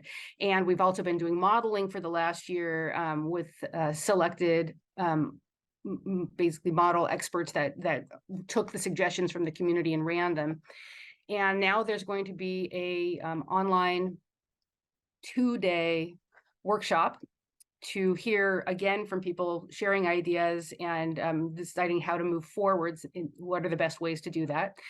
Day 1 is different than day 2. Day 1 is a focus on human dimensions and the decisions that are made and why, and our conceptual models of that. And then day 2 is a demonstration of the model results. So the models have been run. We have some scenarios to show, and that the follow-up of that conversation, a very interactive discussion, will be what kinds of outputs do we want to see moving forward? What are some additional scenarios to model? Some of the focus areas so far have been restoration, different places for restoration, salinity barriers, those impacts, and also things like levee breaches, things like that. So we shall see what comes out of that workshop, but it's certainly going to be used moving into the future with a collaboratory approach to understanding the impacts of different salinity intrusion, seawater salinity intrusion management decisions. Okay, next slide. Okay, this is another report that's, or I should say, a strategy that's it has come out of workshops that have happened in 2022, and then some author teams putting together some strategy work, and then a work group kickoff in January. We basically have a strategy that's going to be released tomorrow for public comment. So for about 4 weeks, we'll have that open for public comment. And I know that it's going to be released because I've seen the 80-page document, and it's exciting to see that it's finally coming together and ready for that next step. One of the things I wanted to highlight here is how collaborative this effort has been to build this. It was requested from the Central Valley Region Water Quality Control Board to have the Delta Science program initiate this collaborative effort. And indeed, they have done this with different working groups over the past year and a half. And we're at a point now where we have a strategy that's really a focus on scope, goals, roles, and responsibilities, not specific exact monitoring targets, but how this should be structured in a collaborative way. So this is going to have another public discussion at a reconvening of the Delta Agency Science Work Group on March 19th. So we welcome people's participation there again. And then based on the feedback we get there and from public comments, we'll be also presenting this at the DPIC meeting April 15th. And so this is a real focus that's going on now that actually has some chance to have a significant impact. I should mention that I am at this meeting we have lots of talks on cyanobacteria, but they're about the evolution and the importance of them in 2 billion years ago. And so it's interesting to think about the problem that we have now with blooms, whereas they are responsible for the great oxidation event 2 billion years ago. And so it's just funny to think this same organism is having negative impacts now. Okay, let's keep going. Next slide. I want to emphasize too that this cyanoHABs or CHABs effort is not working alone. It's working off of parallel efforts. So multiple other projects have already begun based within the State Water Board framework, but also with NOAA funding to a really nicely diverse group of scientists through this MERHAB effort.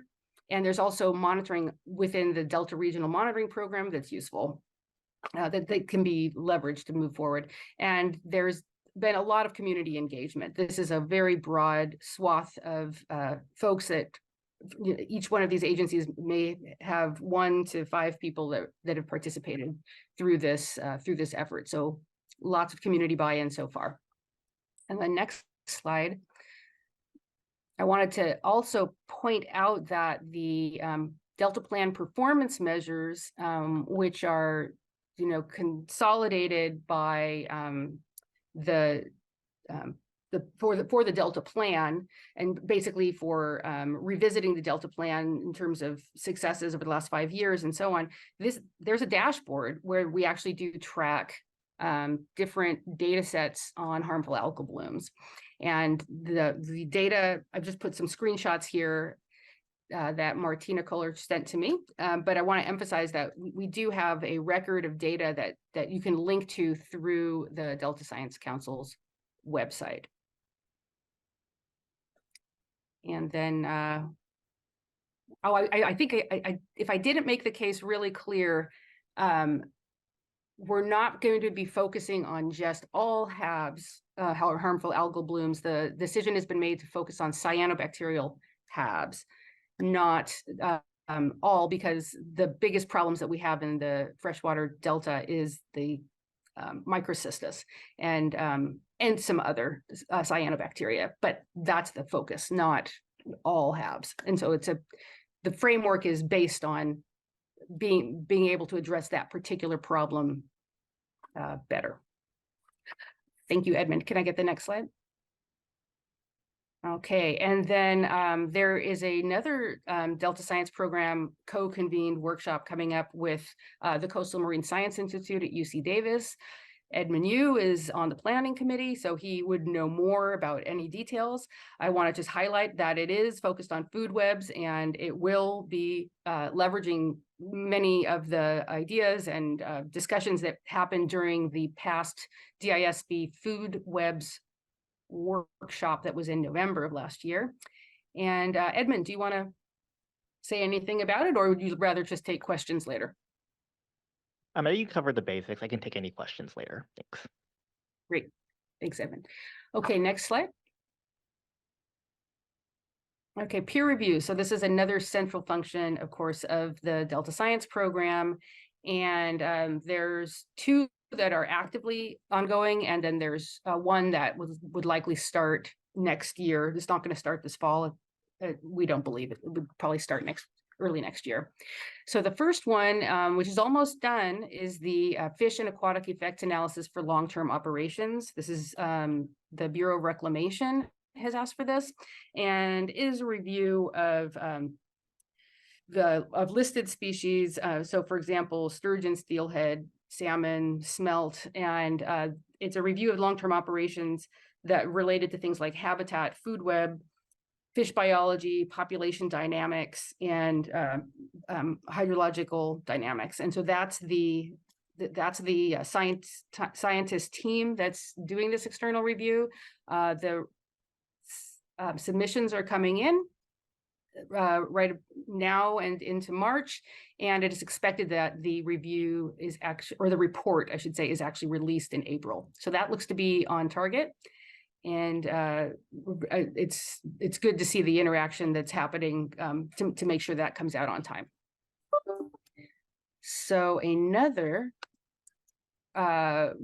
project that just started is the summer fall habitat action. Again, the focus being on Delta smelt. And that was just kicked off on the last day of January. This is Department of Water Resources asking for this. And the focus of this one is on growth, survival, and recruitment of Delta smelt. There's somewhat two components to it in terms of the ecology side of it, and then the structured decision making. And so those are the two features that are being reviewed right now. Ultimately, it's about adaptive management and the monitoring capabilities to do this adaptive management. So I will then just simply say that the spring run juvenile production estimate, that work, which again, Chinook salmon, that hasn't started yet, but we are expecting it to kick off in January of next year. And so next slide. And I would be remiss in not mentioning the National Academy's review of long-term operations that's going on right now. I know this was covered earlier, so I'm going to simply say that the first meeting was impressive to me in terms of the talks. The field trip was very hands-on, lots of good discussions on the bus with really good presentations along the way. I was glad to be present to hear some of that and participate.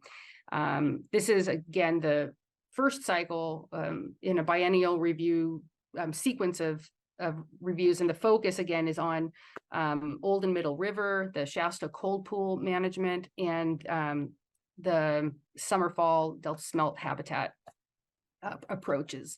And so that's just the focus, that's the singular focus of this group. And I want to highlight that the products that are coming out from our peer reviews are going to be useful to them, both the long-term operations work for Bureau of Rec that's happening right now, getting released in April. Of course, the summer fall habitat action work that's going to be coming out in May. And then last year in 2023, we had the water temperature modeling platform from the Bureau of Rec, and that will also be useful to that working group. So I'm seeing some good productive use of these peer review efforts that the Delta Science program has engaged with. Okay, next slide. Research awards. So this was hoped to be, these research awards were hoped to be released last year and then early this year, and they're still not released, but it's going to be very soon. The documentation is written, the solicitation is ready to release, but it's just waiting for the final. This is a particularly collaborative focus because it's emphasizing co-production and participatory research. There was even a survey that has had upwards of 19, and I'm not sure what the current number is, of respondents that are basically scientists and community members starting to work together to co-produce research that can be actionable. There's going to be about $6 million available. The focus has to be on the on actions that are listed, that are priority actions within the science action agenda. I haven't put the link here for anybody who wants to pursue that further and take a look at those items. And I also want to point out that the Delta Science Fellow Program will also be happening, will also be released this year. The date hasn't been set yet, but that call will go out. Okay, next slide. Thank you, Edmund. And I'm going to close just by pointing out on your radar things, places for engagement. We have Delta Science Program members organizing sessions and attending and sharing things like grand challenges and how they can be used to structure science planning. Those are some of the, we have a lot of action happening at the State of the Estuary Conference. So it's a group that, I'm sorry, it's a conference that's worthwhile for the engagement that we're all seeking within the larger science community, as well as the larger stakeholder community. And that is coming up in just about 3 weeks. In April, late April, there will be a free workshop again for the Interagency Ecological Program, IEP. Glad to say that will be happening. It'll be at the California Natural Resources Building. There's going to be a data training, sort of a skills learning course that's available a week prior if you want to sort of, get more familiar with codes that people are using now in an open science framework. And so that and data sets that are available and so on. I would highly encourage attendance at that data skills workshop if you're feeling rusty with taking looks at large data sets. And then the last one is really a save the date at the end of September and through October 2nd, there's going to be the Bay Delta Science Conference. It's going to be at the Sacramento Safe Credit Union Convention Center. And the theme again is very collaborative, with the focus being decided as cultivating connections for a dynamically changing environment. There will be a release of more information, but that hasn't finished yet. So when that's available to be released, I'm sure you will be the first to know.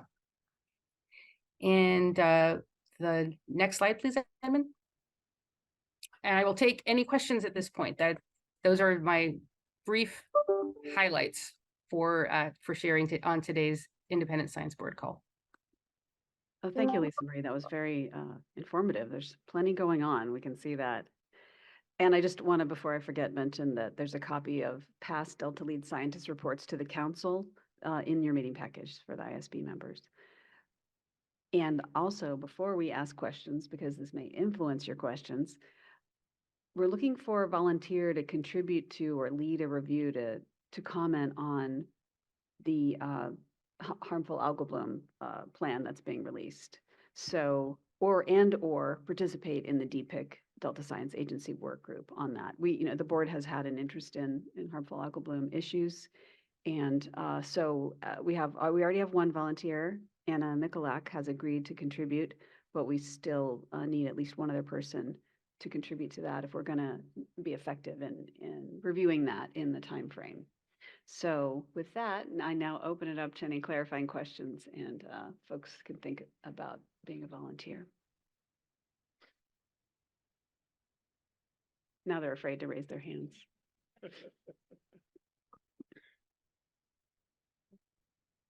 And not everybody's here. We know Diane McKnight has had some dealings with the HABs in the past, and so we may have to lean on her if we don't get any other volunteers. But you can also ask Lisa Marie any other question. This is more in any other question, Lisa. How's it going? Well, thanks for the question, Tom. I laugh because I literally just switch hats. I just presented at the State Water Board meeting, and so it's fun to see how impressed everybody is with the Delta Science Program, and frankly, with the Delta Independent Science Board. I talked about the workshops you guys did and the decision making under deep uncertainty, and it was particularly called out by one of the board members as the direction that she thinks we need to focus on. And I thought, it's nice to see externally that the work we're doing is appreciated.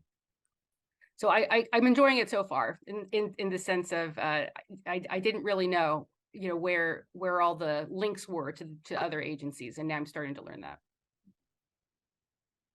Very interesting. Thanks. Okay, well, if we don't have, oh, I'll check and see if there are any public comments. Yes, we have one from Deirdre Desjardins. Deirdre, you have the ability to unmute your microphone. Thank you.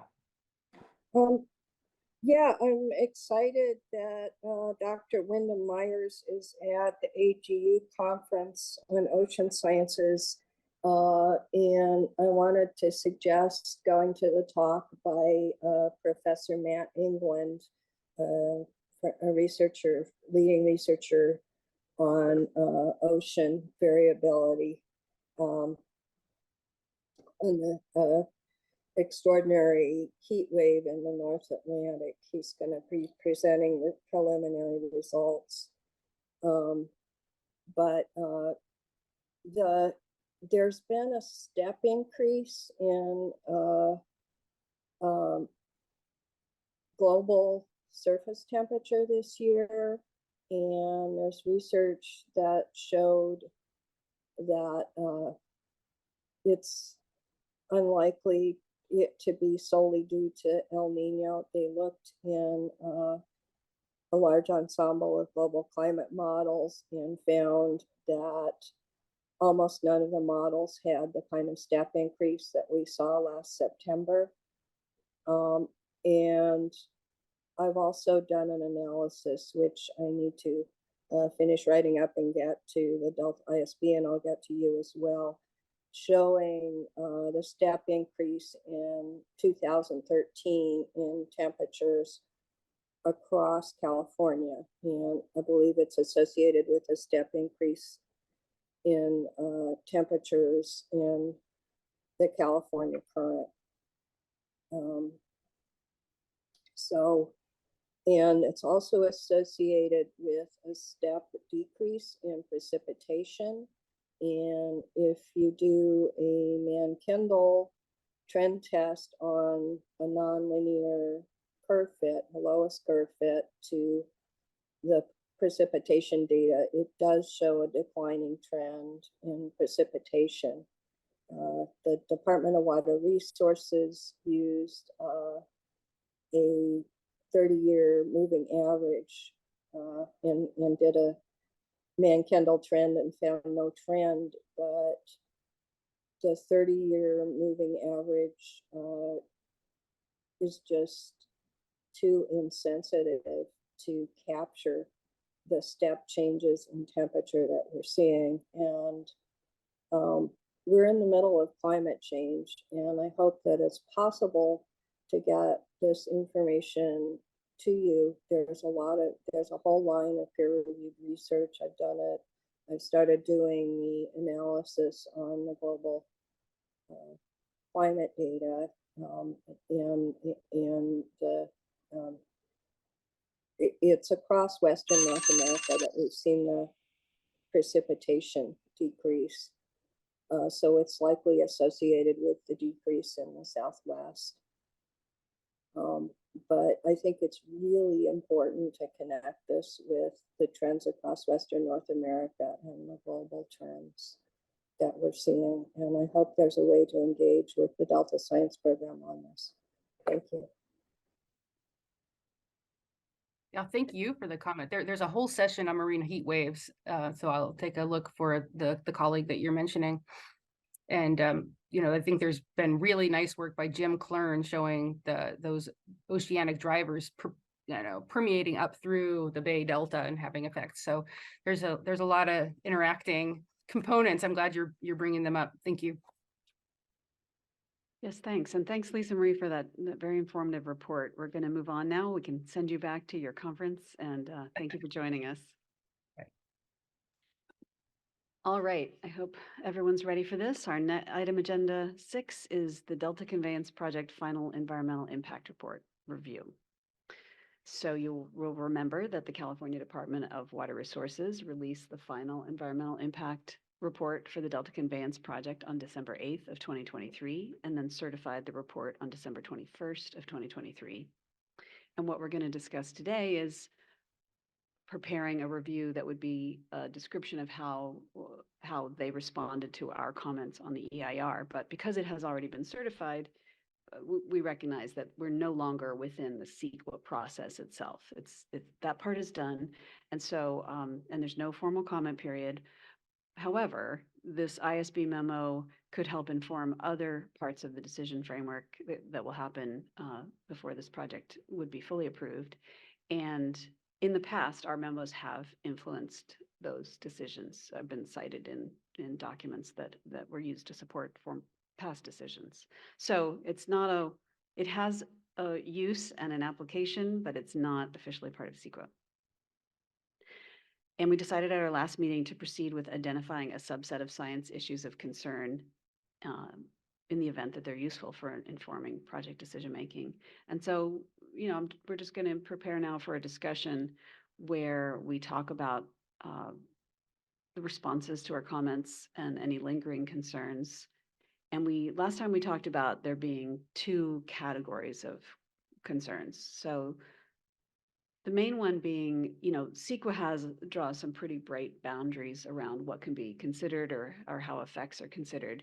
And we, I think, wanted to make some points about, despite those CEQA constraints, we still think this is important science for informing the project and the project design.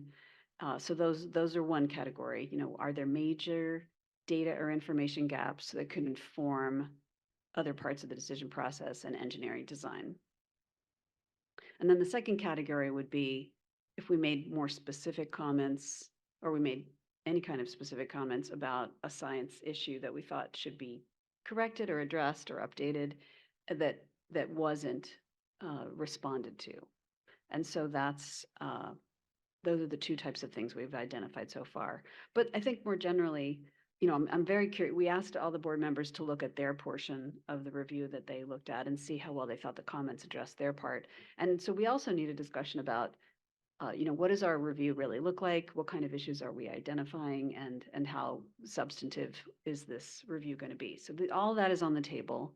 And I just invite folks to start anywhere in that list in terms of what they think they'd like to elevate. And of course, you don't have to have all your comments spoken today. We're going to have a written portion where you'll have more time to think and review and submit written comments by March 1 would be the plan. I think we have some flexibility on that date, though.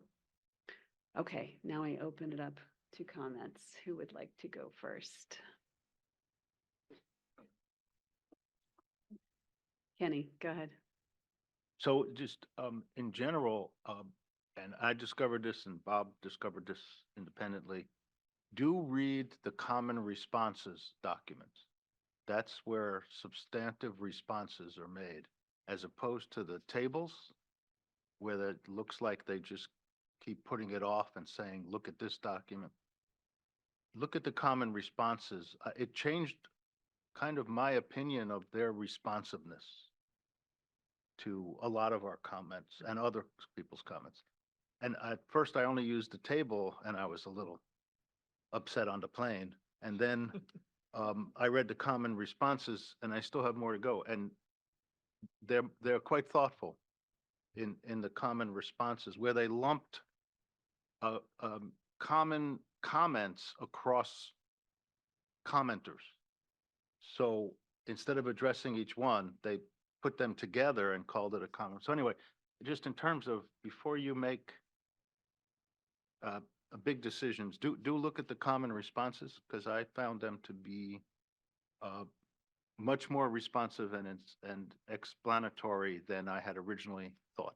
So Thanks. I think that's quite true and I appreciate that. I see that Obe has his hand up. Obe, please go ahead. Yeah, can you hear me okay? Yes. Yeah, I think I'm with Kenny. I did actually look at the common responses as well. With respect to climate change, I think they were in common response number 1, 6, and 9, if I recall. I was a little disappointed because one of the main points we made was, it's good that climate change was addressed, although it's not required by CEQA, but how it was addressed, I think, was our main issue, that the use of the median scenario, simply adjusting the historical data set, did not account for possible interannual variability in the future. And I didn't see a sort of a good faith effort to respond to that comment, even in the comment responses. That's all. Right, okay, thank you. I noticed that too. Okay, people are being shy. Oh, Bob. I agree with, oh, there we go. Thanks. I agree with Kenny's assessment. You really do need to look at the common responses but I would also encourage everybody to read those carefully. Whoever authored that section was a master at making you feel good. And you read them and at first glance I came away thinking, wow, they did pay attention to me and, and to the comments, but I would also encourage you to think behind the feel good things to see if they really did do what they said that they did. And I have to admit, I've only made it through probably halfway through, and I haven't been able to go back into the document to see what they actually did to the document. But the comments made me feel good, like they had actually paid attention to some of the things that we said. But anyway, well, I'll try to do that in the coming week. My second comment on this or response to this is, even though this is not required within CEQA, it's still something that is needed, and that has to do with cumulative effects. And as they readily admit, and I think they're correct on this, there's no standard methodology for looking at cumulative effects that you can apply to the Delta or any other place. If you're going to develop such a methodology, it has to be place-based. And this is something, in looking forward, I think it is of the same magnitude of importance as climate change or anything else, the big drivers, is that cumulative effects has to be considered by the broader community, and what this particular activity might do in terms of like domino effects, not only immediate ones in terms of mitigation and everything that they're doing in place with the construction, but really looking down the road a ways of how, what the cumulative impacts might be when you apply the environmental side synergistically with climate change or with social changes and so forth. And that really does require some good level of analyses. So I'm just throwing that out there now. I see that as perhaps one of the big questions that we as a board might want to consider or discuss, going forward. Yeah, thanks, Bob. I'd like to build on that comment because I had similar ideas when I was looking at how they had responded to some of the social concerns. So first of all, I want to say that all the specific comments that I made on the socioeconomics were thoroughly addressed and respectfully treated. And so I want to acknowledge that. But the one thing that gave me pause was how, when we talked about had they really, how exactly had they evaluated significance to the communities on the social effects? They often use the phrase that CEQA doesn't require them to consider social effects if it has no effect on the environment, something along those lines. I may not have the wording exactly right. And I was taken aback by that because, in modern times, ecosystems used to be considered fairly separate from people, but in modern times, ecosystems are now defined typically as including people, and because we people are influenced by the ecosystem and we influence the ecosystem, and it's not clearly separable. And so I think this issue of this interconnectedness does suggest that there could be other ways of looking at cumulative effects to these. What determines the sense of place? How are the co-equal goals being evaluated when when you start eating away at small communities and removing up to 100 buildings within the footprint and things like that, which again, CEQA allows, and that's consistent with those rules. But ultimately, if we're really supporting the co-equal goals, we probably need another process by which we look at the cumulative effects on the social conditions more than agriculture and things like that. Yeah. Yep, Tom.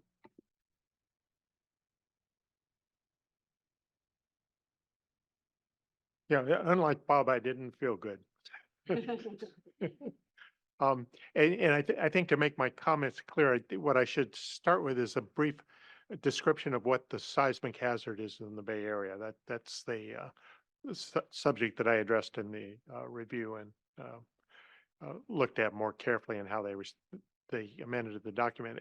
And I haven't looked at their comments yet. What I did was look at what the original document looked like and then what the final one was. And that's where I have a problem.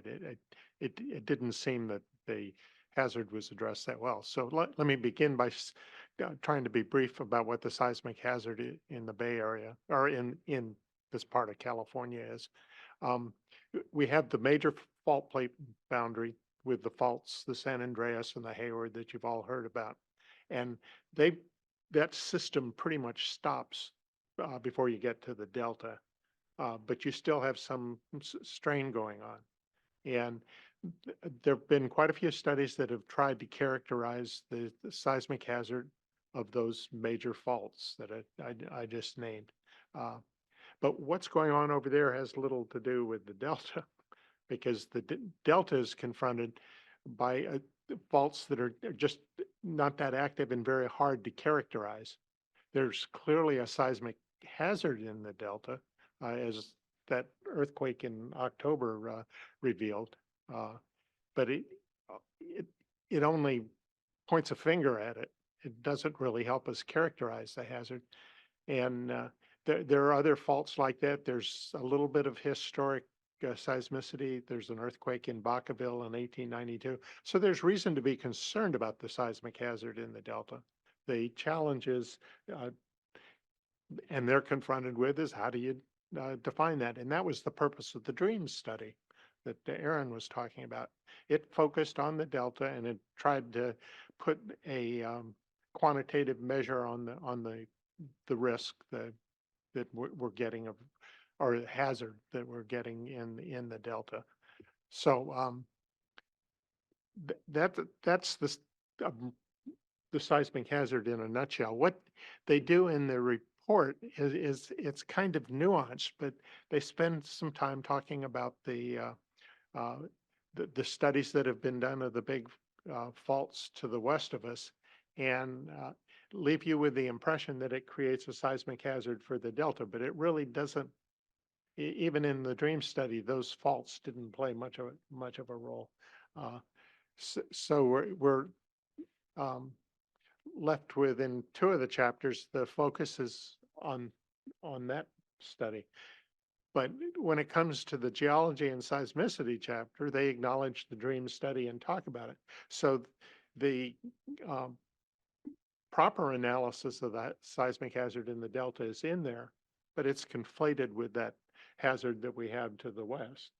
And so a person who isn't that familiar with the details is going to come away that there's a big problem, because they talk about these big earthquakes, or the faults that generate the big earthquakes, when they're really kind of irrelevant to the seismic hazard. And I haven't looked at their comments, so I don't know whether they have reason for doing the way they did it. But certainly when you compare the before and after documents, or before and final documents, it creates an incorrect impression for the reader. So I think it's fairly important, because you could use that in arguing for or against the Delta conveyance structure, because if you think back to the justifications for it, one of it is that it ameliorates the seismic hazard in the Delta. Well, if the hazard is low, then you don't have to ameliorate as much. But anyway, it ends up being an important issue for the whole project itself. So it returns. So that's sort of a long-winded description of in my impression is they didn't change much in the before and final documents. I appreciate that, Tom. And when you consider writing this up, I would encourage you to say something specific about what would be a better approach, or what should be included or excluded, or something like that. So, Inga, please, I think you're next. Thank you. Thank you. Yes, Anna and I reviewed the water quality chapter last year, and I wasn't too happy with the responses. I felt like, especially with regard to contaminants, I felt like they were brushing things off by saying, okay, so the sources will not change, the sources of contaminants will not change, the conditions basically won't change, so therefore there's no significant impact of the project. And this confused me because obviously, after thinking about this, I feel like, yeah, this is probably true for winter conditions, high flow conditions, but what they also write about is using the North Delta facility and the tunnel to divert water during the summer or low flow conditions when there's a problem with salinity at the pumps, or when the entrainment of fish at the screens is too high. So I'm more concerned about the conditions then, which could actually influence fate and transport of contaminants in certain sections of the Delta as well. But nevertheless, I think my main point is that they do a bunch of analyses, and they come to the conclusion of no significant impact. And sometimes these analyses are based on very few data points or really insufficient data. I would just like them to acknowledge that, they cannot really draw any conclusions based on that data. So it's not so much the result that they the conclusions that they draw, but also but mostly acknowledging that there's a lack of data and they cannot really draw any conclusions. But then also the summer conditions, that's a big question mark in my mind, what happens then? And I didn't really find anything about that in the sections that I read. So that's it. Thank you. Yeah, thanks for that. And Bob, I see this is up, but Obey also is up. So why don't we just keep going back in orders? Obey, if you want to go ahead and ask your question. Don't forget to unmute. Well, okay, Bob, we'll get back to Obey after you. Well, I have a question for the board and then just a general comment. My question to our board is, there's a very important chapter in the EIR that was, the lead on it was a previous board member who rotated off, and some of us were secondary reviewers or tertiary. But in the common responses coming back, there's no common response addressing kind of the aquatic ecology and fisheries. And unless they're embedded, the common responses are embedded somewhere else in the list I was given, those seem to have been ignored. And yet there were some very important, I think, issues raised about the aquatic ecology. So I'm kind of wondering what we should do there. Certainly I can go back and I can follow up on that, but it would be nice to have another person or two take a look at that to see if those were adequately addressed. So that's my question to the board. My comment has to do as an ecologist. with the terminology they use a lot in their responses, and that has to do with this idea of excess water. As an ecologist, there is no such thing as excess water. You cannot, you just can't do it. That water is valuable in every sense you can imagine from an ecological perspective, but that's just me stating for the public that there is no such thing as excess water. But we really should, I think, address what we should do about Chapter 12 and our response to that. Thanks. And I think we have Obey now. If you're ready, go ahead, Obey. Yeah. Just to reiterate, going back to the chapter I reviewed, the climate change, how they address in chapter 30 and a couple of other chapters. I was concerned, this whole idea of using historical data even without adjustments. I'm wondering, under future conditions, this interannual variability might create situations where some of the other factors may come into play that maybe, other types of impacts that the report addresses. But more importantly, they also said something like the watershed changes under future condition, fires and others.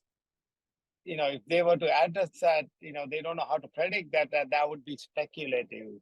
So it's certain aspect like sea level rise, they would go to H++ scenario, whereas others like the watershed changes, they would say that would be speculative, even the climate change scenarios. So it was really puzzling how they tried to address the climate change impacts, or, although while they keep saying it's not required under CEQA, but I feel like if you were to do it, you had to do it correctly from a scientifically sound way. And that was kind of the comment I had after reading in the common responses. Thanks. Yeah, thanks, Obey. Yeah, we have Tanya.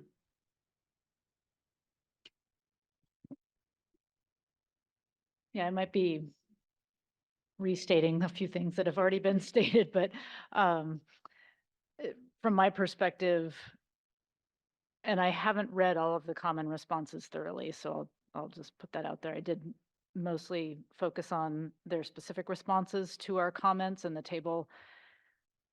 From the kind of social chapters that I reviewed, I agree with you, Lisa. I think the socioeconomics chapter, I think they did a fairly solid job of kind of responding to some big points that were brought up.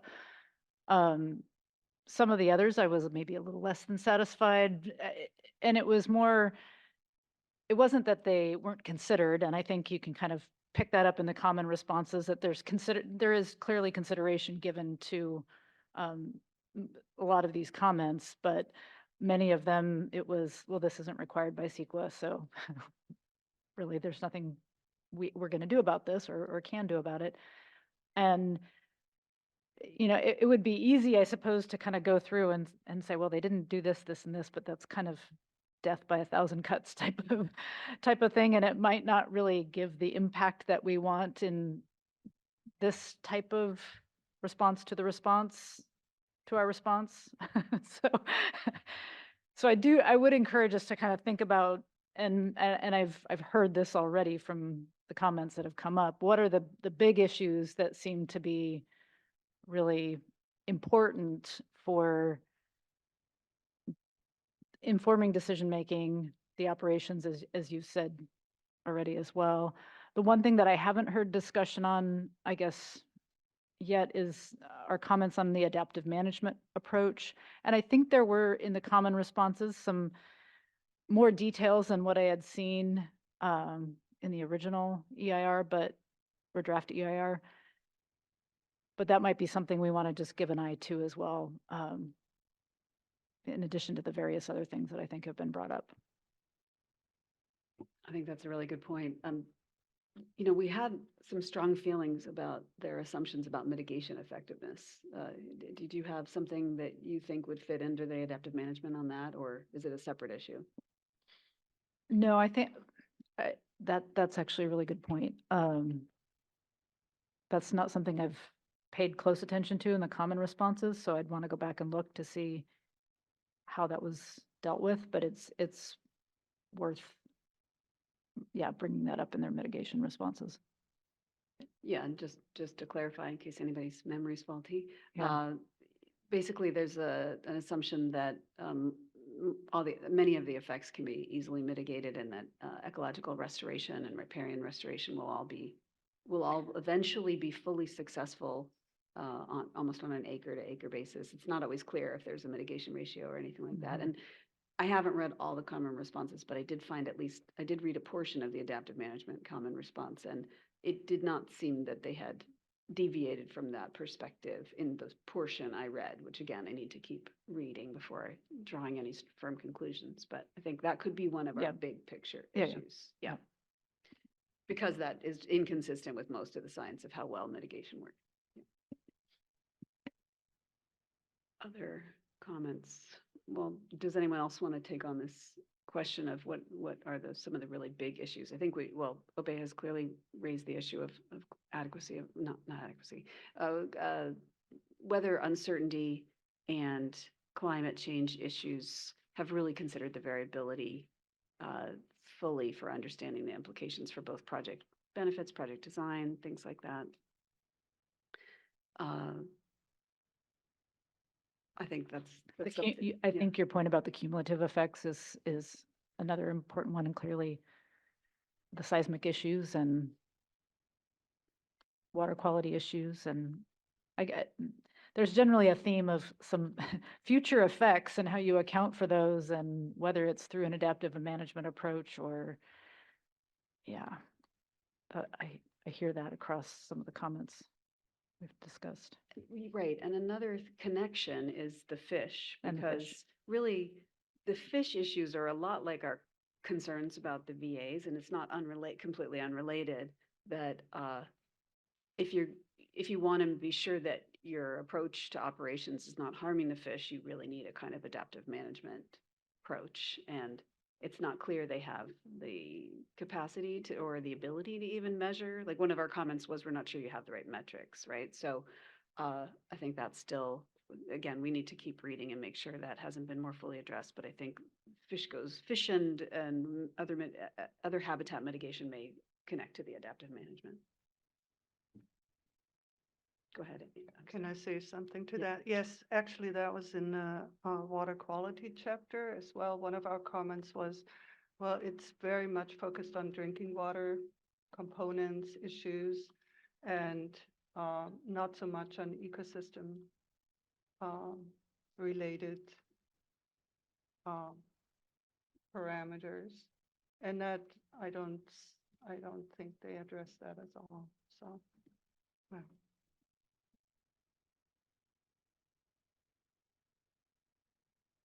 Right, and these may be important considerations. And of course, the other elephant in the room is the, what is the net benefit? Because of course, all infrastructure projects cause some harms, and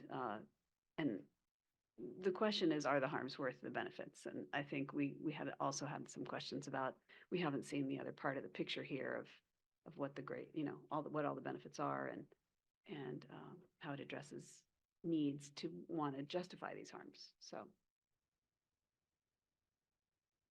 yeah, although they were certainly discussed. I'm not saying it's not there at all, but I think we wanted a more quantitative scientific analysis. So, all right. Any other comments? Don't see any hands online. Yeah, Bob. I would just like to return to my question to our board. What do we do about chapter 12 and the fact that there's no general comments on chapter 12? It's basically the fish, but we have to do something. I think that's such an important component of all of this, if anything, because of the regulations and the Endangered Species Act and, the public focus on fish. We should give somebody, we should find a volunteer, make sure we do it right here. We should find a volunteer to look at that carefully. Since Kenny just got back in the room, I think it's clear we want to confirm his volunteering on that.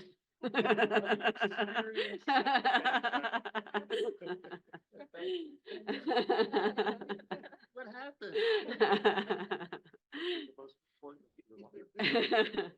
Just to recap, you thought leaving the room would get you out of things, but no. So Bob has noted that there isn't a common response to our comments on the fish. And so although we've just talked about how there's a common element in the adaptive management comments, similar to the comments we made on the VAs, that, you know, the ability to detect changes in fish is going to be difficult. Are you set up to do that? Anyway, but Bob has also just more general concerns about aquatic habitat and fish that we should compare whether the comments addressed our fish concerns. Yeah, And I can. okay, Kenny has agreed to help. Yes, good. Okay, there we go. All right, and since you just re-arrived, did you want to?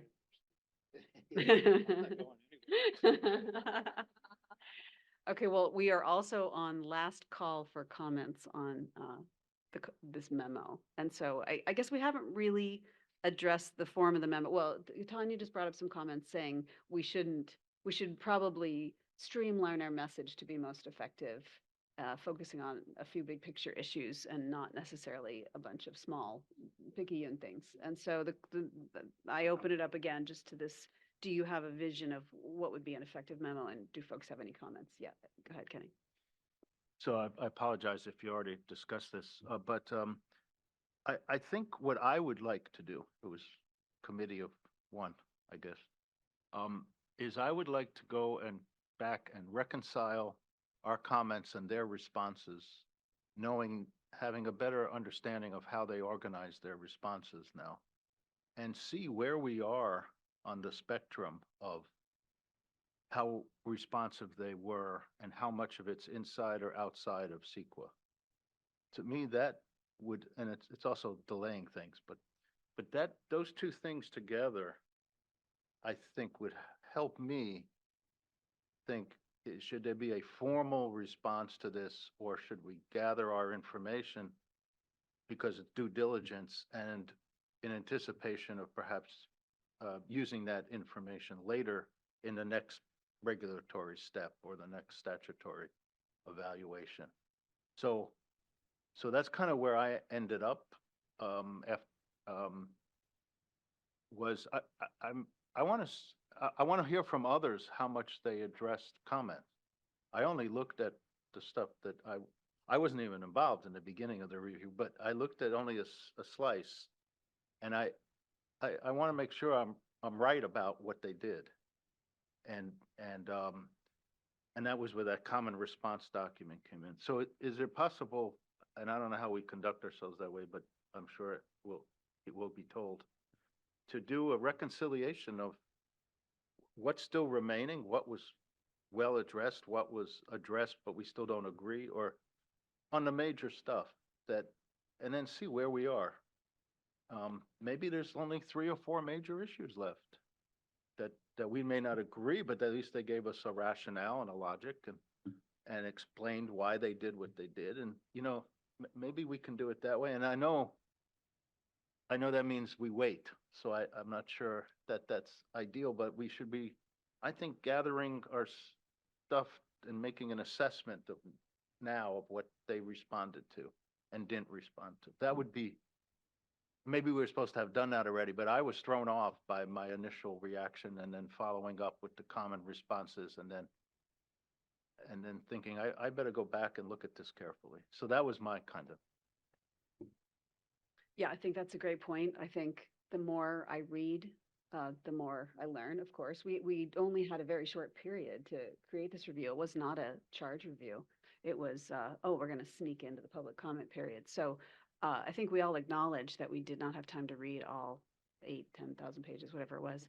And one thing I'm learning, I think this goes to one of the points that one of the board members made, is that the organization of the document is very hard to parse. It's hard to figure out where the information is that you're interested in without reading a lot. And so the nice thing about the common responses is, oh, you're concerned about climate change? Well, go to this appendix and go to the, and then it was a roadmap that now helps me see where some of the really relevant information is. So I do understand there's things I missed and there's things I need to understand better in responding to my comments, but I do think based on and many of us have tried to do what you've suggested, not 100% yet. And I think based on that, we are still getting the feeling that there are about four or so main points that we think we still need to make. So what we'll do in the next month or couple weeks is vet these things, read those common responses more thoroughly, and then more of the table for me. I haven't read the whole table, and then we can see where we are. But it does seem like we still think things are elevated. I don't know about this waiting to generate the report. It seems as though it doesn't hurt to go ahead and put it out early, since we don't know exactly who would use it or who would need it at what time. So I think there's some benefit to doing it sooner rather than later. I do think the March 1st deadline feels too soon, given the volume of material to review. So I don't know where that deadline came from, but I suggest we move it to a later date to be determined. I don't, maybe, what do folks think? They will need a month? Yeah, something more like a month from now to get our comments back and have admin come up with a specific deadline and send that out to folks. Okay, any other, Inga, you still have your? Yeah, Lisa, can I make a comment? Okay, yes, Obey and then Inga, yes. Yeah, regarding what Kenny said, I also went through the same process, reading table 4.2, and I was saying, okay, you refer to the previous comment and that refers to another comment and so forth. And eventually I went to the volume 2 and downloaded this common response. But I did the assessment and they always refer to few set of chapters without responding to our comments. And that was my assessment. And so that, we will have to do more of it. And I think having more time will be helpful. But one struggle I had, I'm not an expert on CEQA.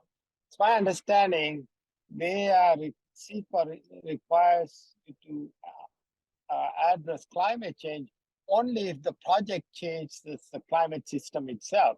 That's what I read. But I think if the committee can have a better sense of what is addressing the future condition even in 2040, how is that not required by CEQA or answer that question? So they keep coming back and saying that CEQA does not require you to address climate change and even under future conditions.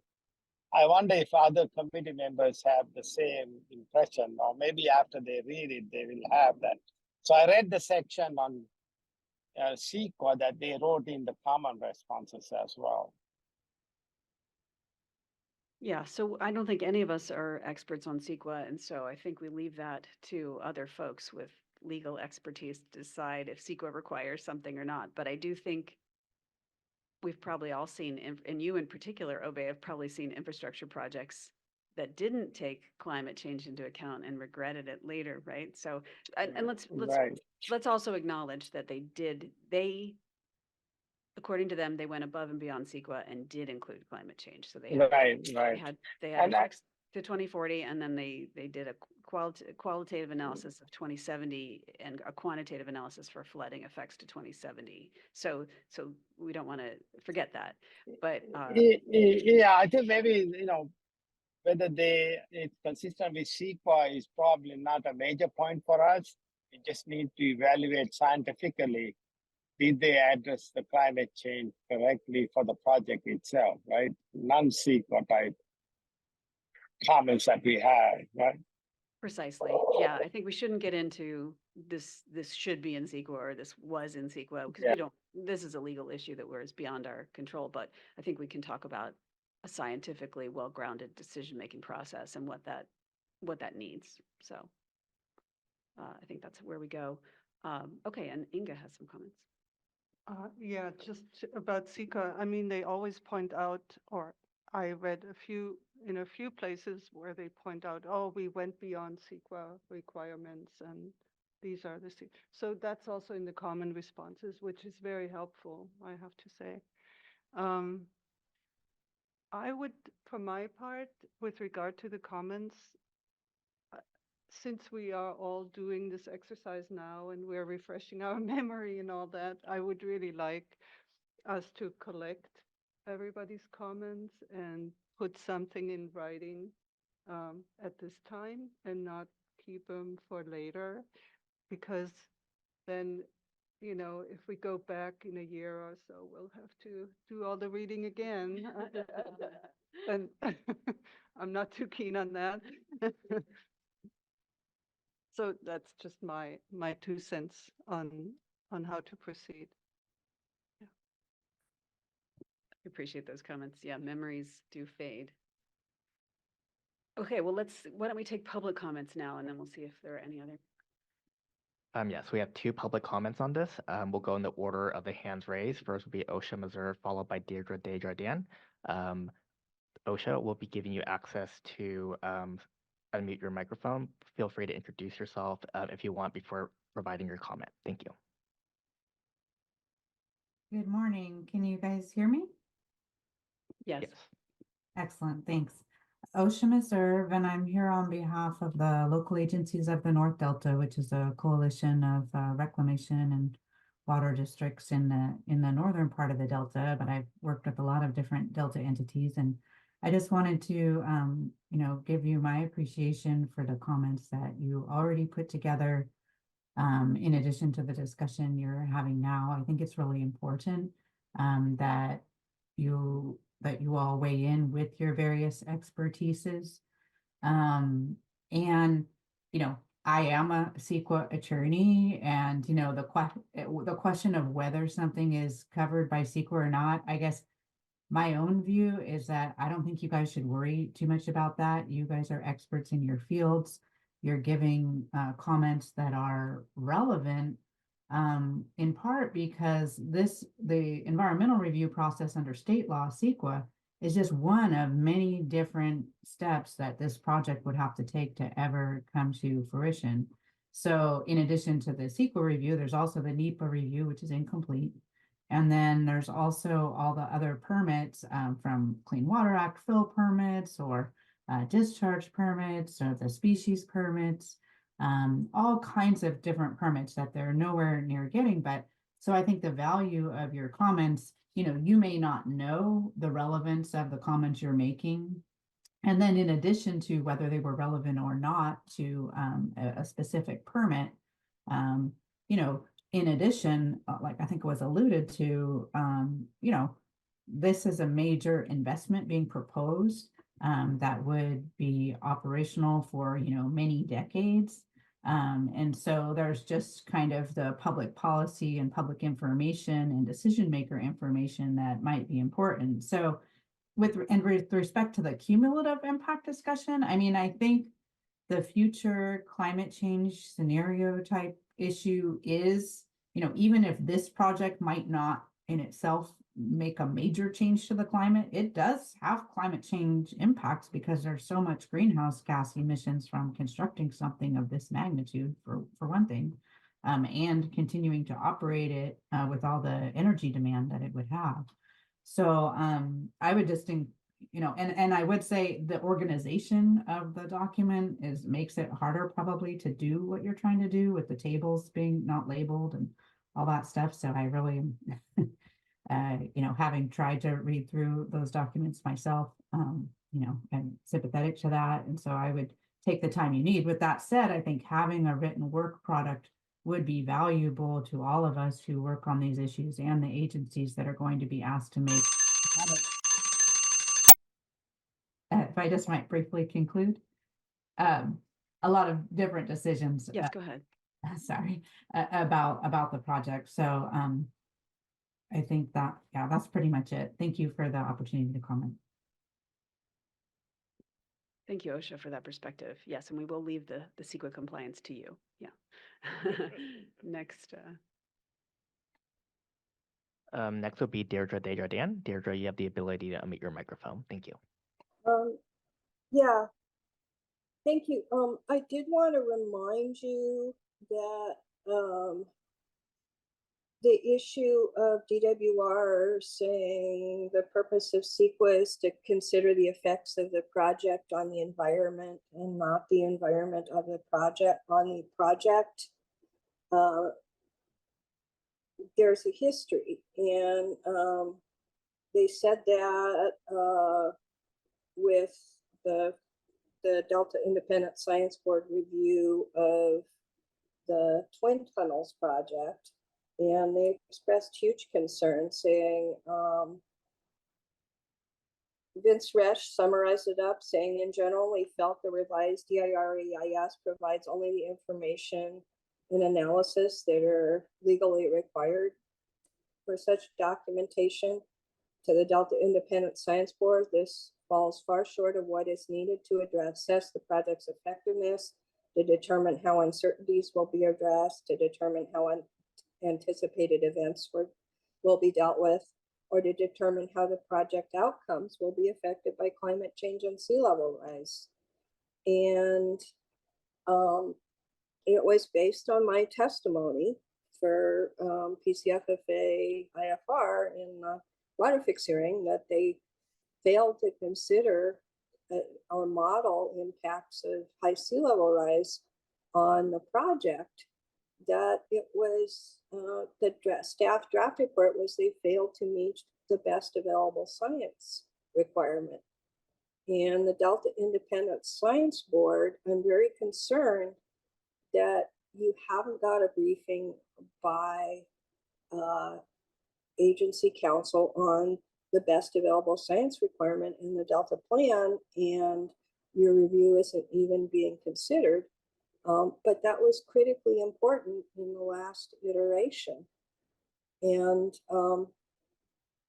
you can see if you look, so they did do an analysis of whether salinity intrusion would affect the intakes with high sea level rise, but they used a glass wall assumption on the levees and assumed that the levees would be raised to keep up with sea level rise.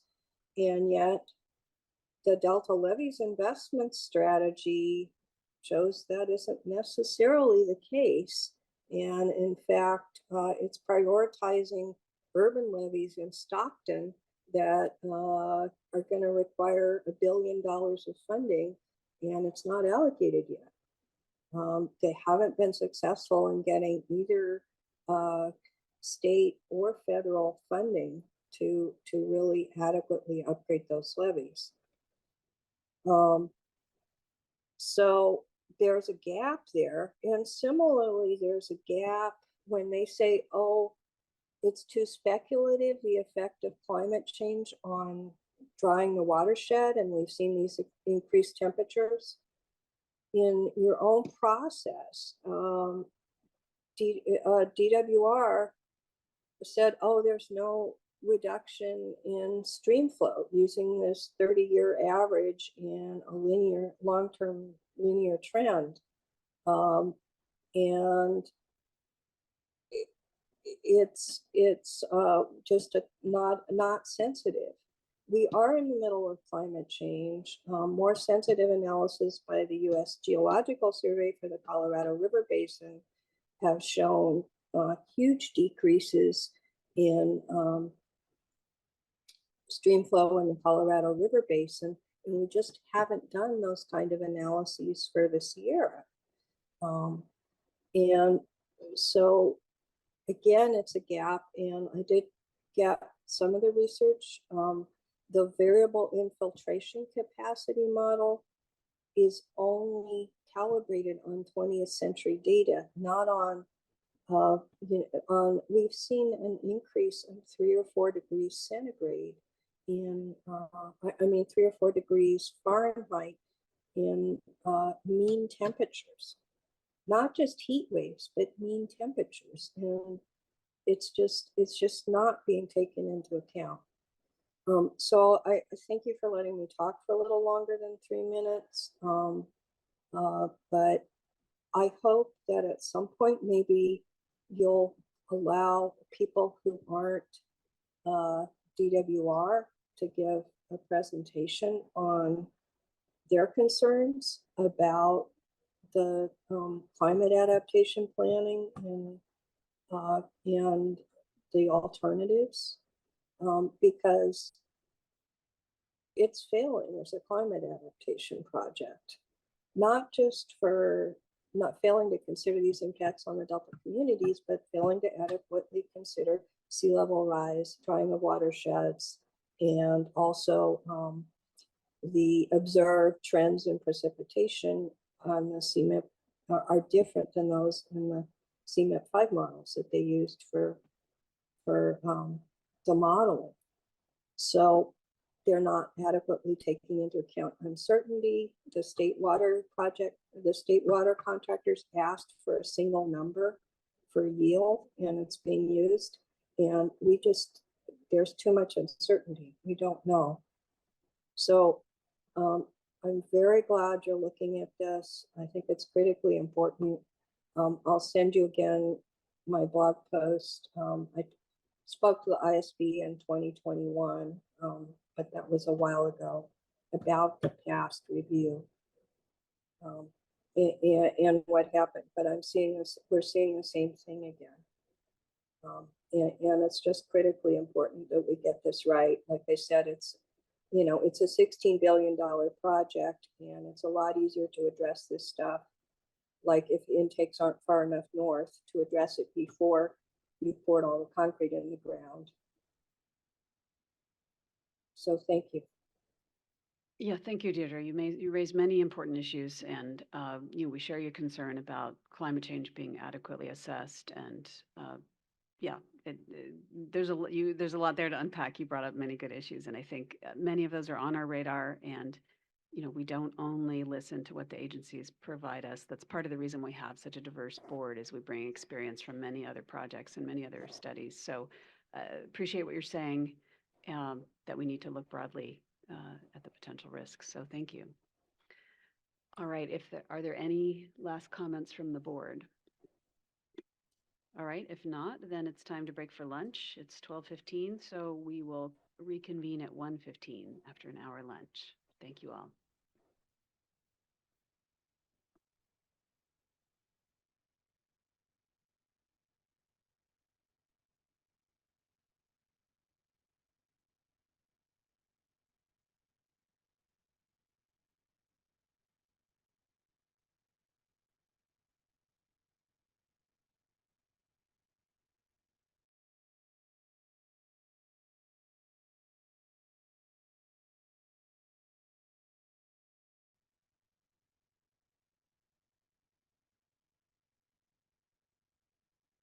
Welcome back, everyone, to the Delta Independent Science Board meeting. And we're moving on to agenda item number 7, a discussion of decision-making under deep uncertainty review, the one near and dear to my heart.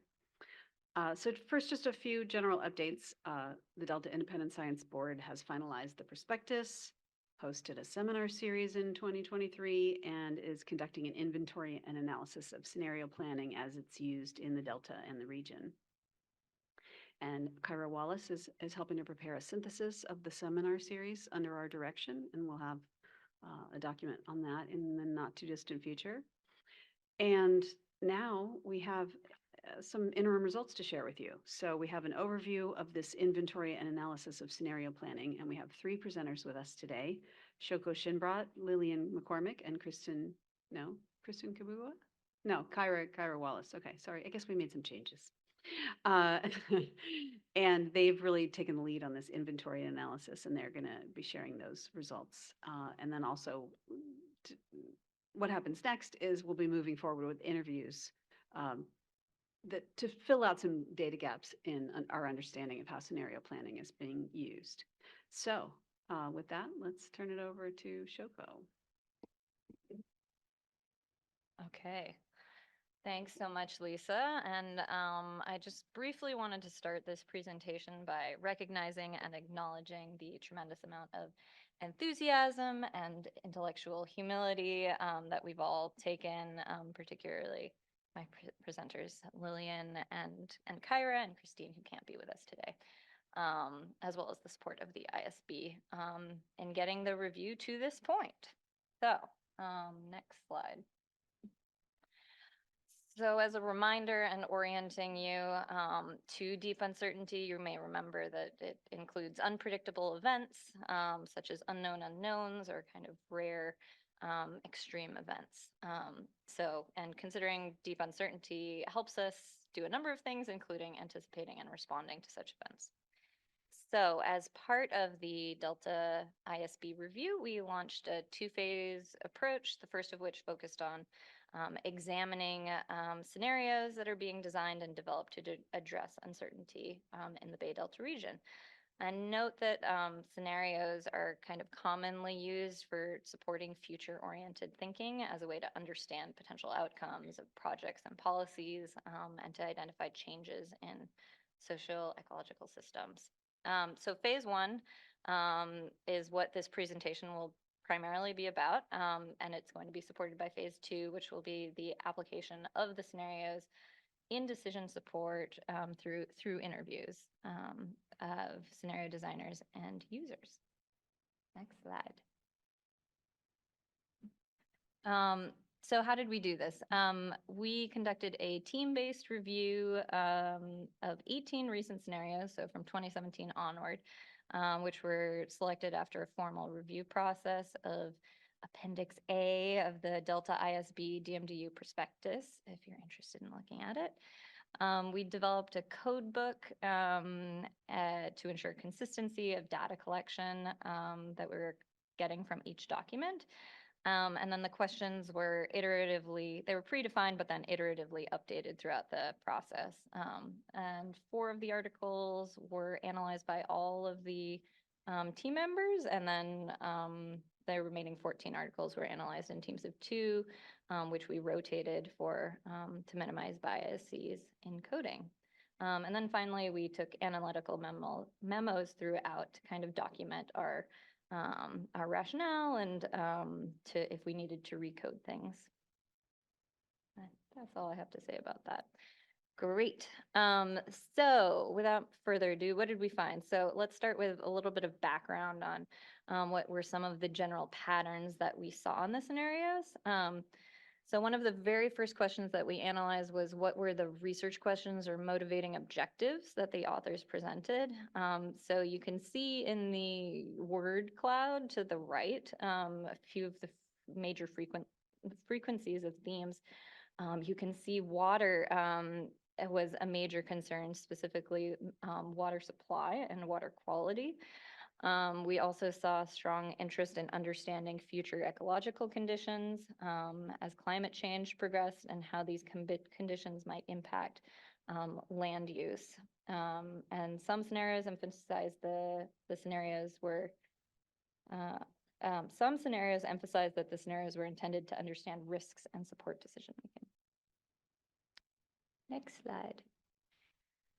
Following that, we might look towards, what were the drivers of some of these scenarios. So as you can see, climate change was a large focus. The particular emphasis on understanding the impacts of hazards, which will be the next slide, things like sea level rise, extreme events.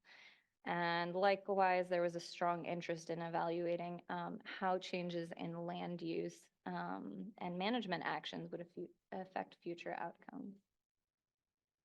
Next slide. So more on hazards, which were often drivers of these scenarios. So one of the most common hazards, as you can see, sorry it's so small, but is flooding. And the flip side to that is the third one, which is drought. And sea level rise was also a very common interest in these scenarios. Next slide. So in general, scenarios focused on these pretty local level, so island specific scales or regional scales. So that's like the Sacramento, San Joaquin Delta.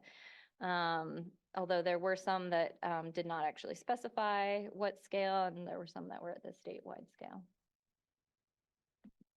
Slide. So the next slide will show how far out into the future these scenarios go, which tended to be longer term, but and many of them used IPCC scenarios. There were 11 that did this, and most of them use this RCP, representative concentration pathway, 4.5 and 8.5, which is considered kind of like what they would consider to be worst case and best case, perhaps. Next slide. So here you can see, yeah, there were a broad range of short-term to kind of longer-term scenarios considered, but the majority fell into this 2099 to 2100 long-term future conditions. Next slide. Great. So next we're kind of moving into like how the scenarios were constructed. We asked whether scenarios were primarily predictive, explorative, or normative, or some combination.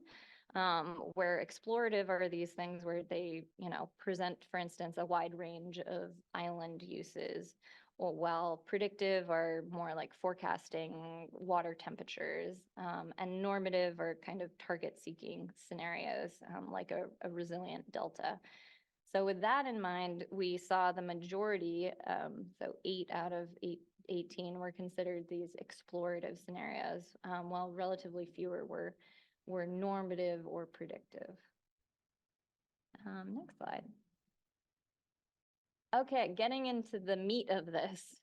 We examined whether deep uncertainty was even considered in these articles and found only 2 were kind of characterized as considering just deep uncertainty. So these, again, uncertainty that exists outside standard probabilities, and these were arc storm and delta adapts. Next slide.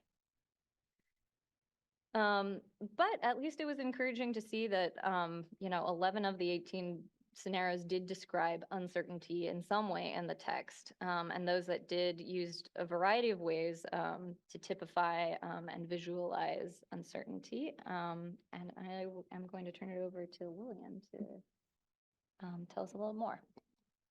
Great. Thanks, Shoko. So out of the, next slide, please. Out of the 11 scenarios that described uncertainty, we wanted to come up with a way to understand just how much uncertainty these scenarios were considering. So we use these 6 classifications that are on the right side of the slide to basically classify how the scenarios were considering future uncertainty. So these definitions are slightly modified from this Cork et al. 2023 paper. And we'll walk through these so that you understand kind of what each definition represents. So to orient you to the figure on the left, each of those circles represent scenarios with their position referring to the types of uncertainty considered, as well as the furthest point in the future that these scenarios considered. So that's on the x-axis with, increasing future towards the right,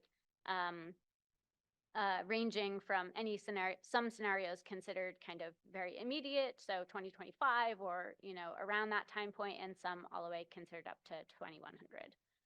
So scenarios did examine a range of these futures with different levels in each inherently come with these kind of different levels of uncertainty. So projected futures, which is shown in the dashed line in the center of the cone, the black dashed line, are business as usual scenarios. So these are typically baseline scenarios or, considered business as usual representative concentration pathways. Probable futures, which are shown in the next largest blue cone, consider things that would go into a sensitivity analysis, or essentially look at how different sources of uncertainty contribute to a model or scenario's overall uncertainty. Plausible futures, which is shown in the kind of teal or green next largest cone, go a bit further than a sensitivity analysis. And so these could be considered extreme scenarios, or the scenarios examine things or events that have probabilities attached, but they may not normally be paid attention to, or, at the extreme tails of probabilities or looking at major shifts in society. I'm going to skip over the next one. Preposterous futures have high levels of uncertainty and would be scenarios that consider catastrophic events that may include multiple hazards or compounding hazards. So I know the term preposterous seems a little interesting, but these are events or conditions that may seem impossible at first or really unreasonable, but could actually happen. So this is kind of where true deep uncertainty comes in, and these are things that we really just don't have the ability to model right now. And then I'll skip back to preferable futures. So when Shoko was explaining the different types of scenarios, this is mostly looking at normative scenarios. So kind of this idealized viewpoint or conditions that you wish it were that way. And so that's preferable. And so that cone is kind of in the bottom right quadrant of the figure. And so you can see that we definitely had some scenarios that were considering these kind of idealized conditions. So as you can tell from the points on the plot, or hopefully, a majority of scenarios considered projected futures and probable futures. We did have a couple of scenarios that were preferable, which are shown in those green points. And then we only had 2 scenarios that were considering plausible futures. And that was the same kind of 2 scenarios that you've heard before that considered extreme events and deep uncertainty, and that's Delta adapts and also arc storm scenarios. So I think I'll turn it over to Shoko for some additional results.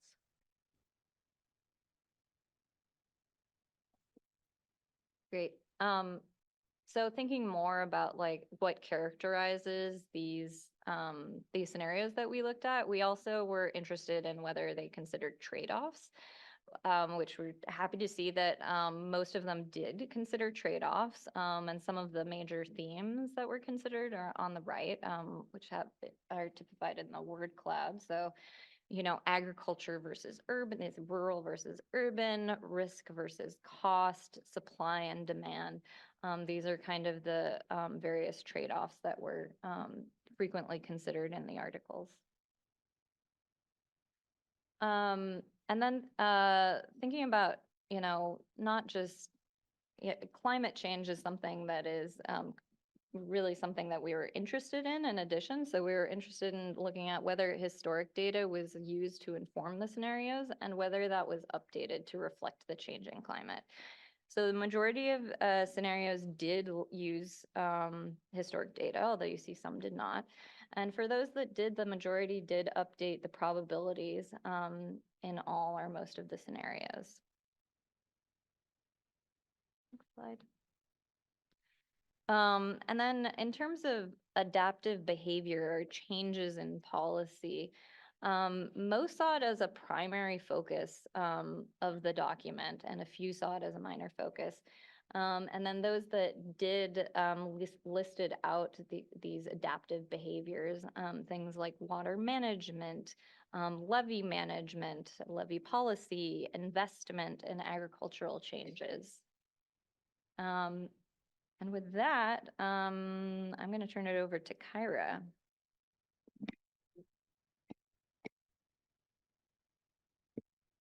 Here we go. Great. So kind of pivoting a little bit to who is initiating scenario development in the scenarios that we looked at. And you can see that Department of Water Resources was definitely a standout with 5 scenarios being initiated by their agency, followed by USGS with 4, and then our own Delta Stewardship Council with 2. So it was primarily state and federal agencies that were initiating these studies, with a few other groups, such as CSAMP, which is Collaborative Science and Adaptive Management Program, and Public Policy Institute of California. Next slide. And we also looked at how stakeholders participated in the scenario development process. And this table kind of, interesting. I have my own outdated slides that I'm looking at. That's funny. Bonus slide. So in terms of the authors, institutions having authority or not having authority to carry out these scenarios, we saw that 10 out of the 18 did not have authority to carry out these scenarios. So they were either purely research or they just didn't have the authority themselves.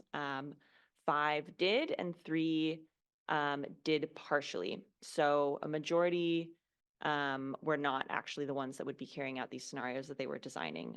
They were more so informing the other agencies that would have the authority.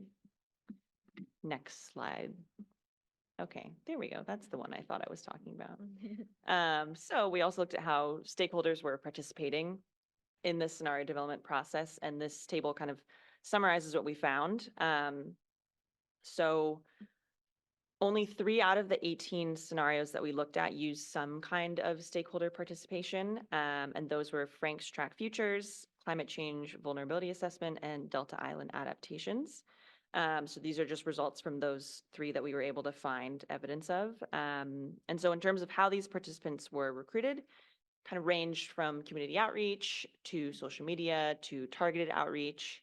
And they were invited to provide feedback on the scenarios between 1 and 5 times. And each of these 3 scenarios use some form of conversational prompts with the participants. And some examples were, what are the key priority criteria for consideration for short-term island planning, and what are the key sources of uncertainty to consider?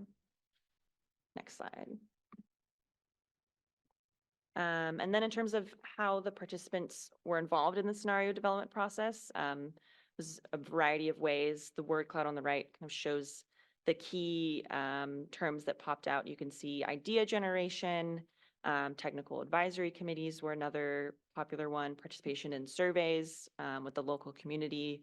That was the case in Frank's Track Futures, and then reviewing of results and outreach. So variety of ways that they were involved in the process. Next slide. And then, so what sectors were represented by those involved in the scenario design process? You can see definitely was leaning more towards state, local, federal agencies, as well as academics. And then to a lesser extent, general public, nonprofits, farmers, and businesses. So definitely heavier on the agencies and academic side. Next slide. Only 2 of our scenarios that we looked at explicitly stated that they used some kind of systematic process to build consensus between participants, and those were, again, Frank's Track Futures and Delta Island Adaptations. 11 said no, and 5 were not specified.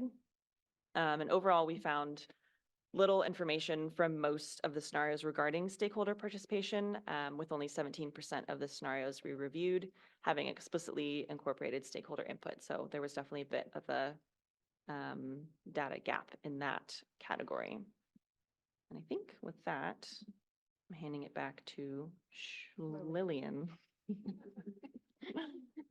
Okay, so we also wanted to see what the authors viewed as the outcomes of the scenarios.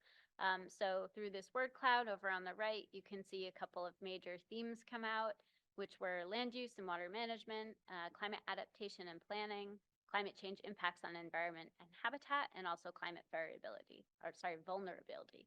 So it's very easy to see that climate is a very interesting motivation for these scenarios. And so it's natural that the outcomes of these scenarios would be focused on that. We also did kind of do some synthesis and think about some overall findings from all of these scenarios that we looked at. And a few of the main points that we picked out that were mentioned in several scenarios were that a mosaic of land uses may enable us to achieve multiple goals across the Delta, that climate change will affect certain communities more than others, that it might be necessary to focus at watershed scales to understand climate change effects on the Delta, and current management practices may become less effective if no action is taken to mitigate climate change and the effects that will happen on the Delta. So next slide, please. Great. So let's see. Scenarios are often, as Shoko was mentioning, she mentioned some of the initial motivations for scenario development. Scenarios are not surprisingly created for very specific purposes. But there have been studies that have shown, such as Wright et al., which is cited at the bottom, that show that scenarios can also have additional benefits outside of the initial motivation for scenario development. So out of the 18 scenarios, we did find that 7 out of the 7 had additional benefits. And if you look at the figure on the right, we took some categories from this paper to try to characterize what types of benefits were evident from these scenarios. And so a lot of them, which is pretty promising, wanted to deal with uncertainty, or that was an additional benefit from these scenarios, or enhancing understanding about climate issues, incorporating different perspectives, or using this scenario as a communication tool, similar to what, Erin was saying this morning. And yeah, so next slide, please. Great.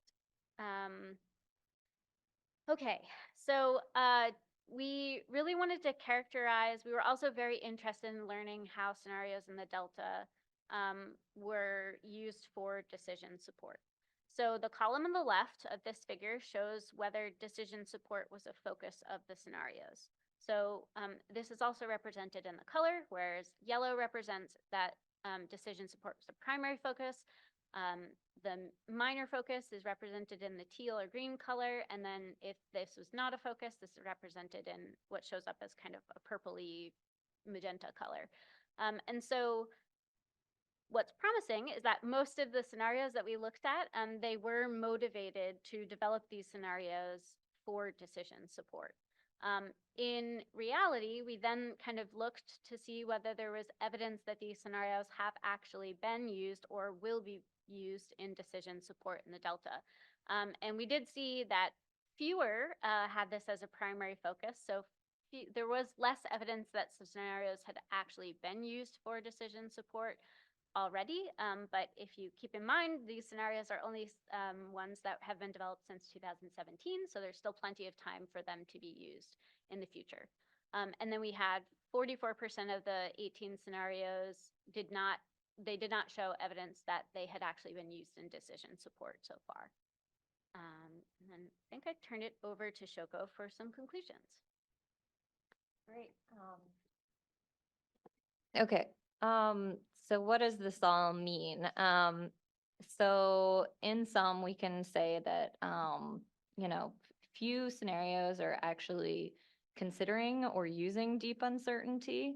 You remember the cone of uncertainty that Lillian provided, which showed none in the kind of preposterous category, with a few exceptions that are striving towards that, including arc storm and Delta adapts.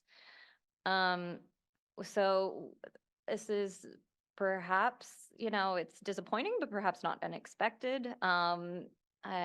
In addition, there are some major differences in how uncertainty was actually described, with the majority of articles talking about, model uncertainty, and not going so far as to talk about how they developed the scenarios that might have had extremely low probability and high impact. In addition, and a nice benefit of these is that some of the best practices for modeling uncertainty were frequent. So, they frequently identified trade-offs within the scenarios. They updated their historic data and integrated adaptive behaviors or policies, which is wonderful. However, as you heard from Kyra, the participatory methods were, rarely used. 3 or 4 were using rigorous participatory methods, despite what we know are their benefits, for instance, in overcoming cognitive bias. We saw, very few or no studies using purely qualitative data, and only 5 used a combination with quantitative data. Similarly, other explorative ways of creating these scenarios, like games, were not found in any of the scenarios, despite their obvious benefits for things like social learning. The next slide. So our next step, I'll go through this fairly quickly, but we're just going to continue to refine and explore our results and visualizations. We're going to start on phase 2, which will be scheduling and conducting the interviews.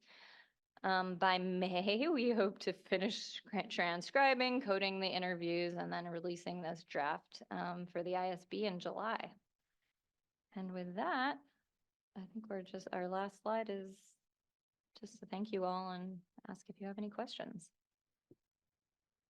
Well, thank you so much for that presentation. I think you covered a lot of ground and you really showed you put a lot of work into the scenario analysis, and we appreciate that. So I want to open it up to since I'm very familiar with this project, I want to give others a chance to ask any questions first.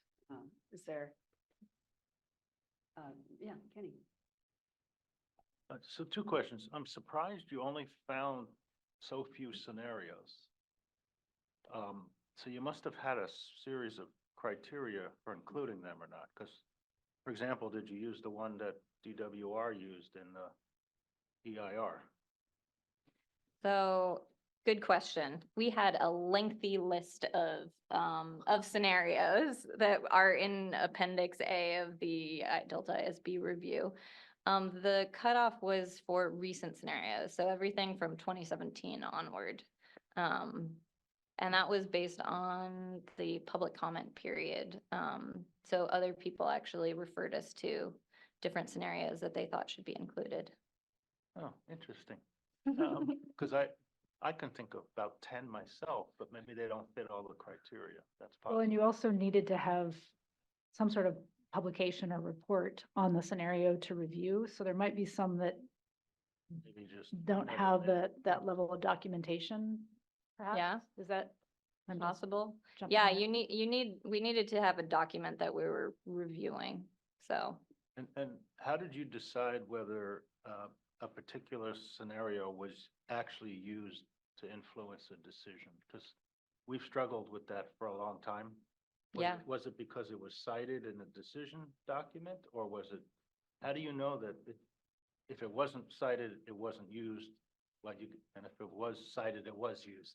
Yeah, that's a great question. So 2 things. So, the first is, so the decision of whether it was used is based primarily on the document saying, you know, the Delta Stewardship Council will use this for X, Y, and Z, or it has been used and, you know, in this way.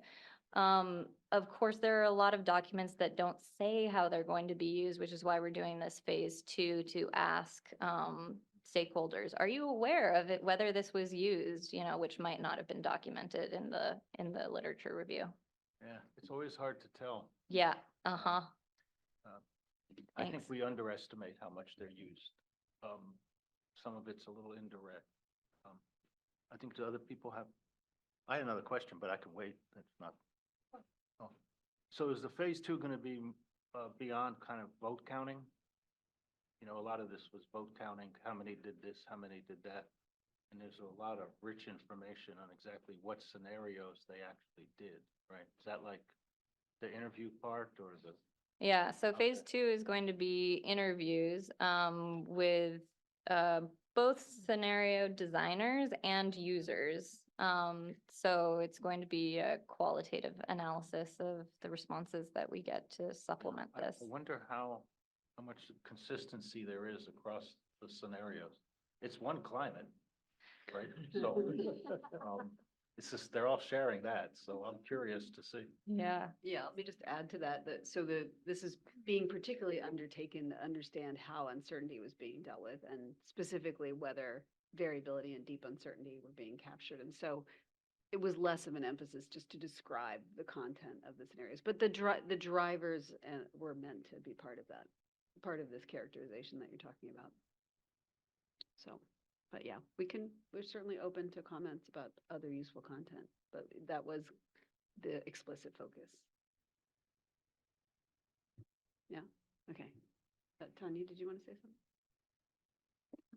I just had a quick follow-up question. First of all, great job. Very nicely presented. And I also know you put a lot of work into this.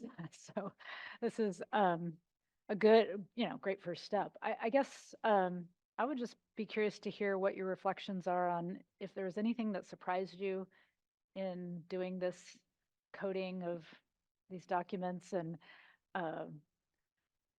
or if it was all as expected. I mean, I think there was kind of this underlying hypothesis that you wouldn't find much in the way of deep uncertainty, but so maybe that wasn't surprising. But was there anything else that came out that maybe didn't show up in the vote counting, I guess? Anything qualitative or?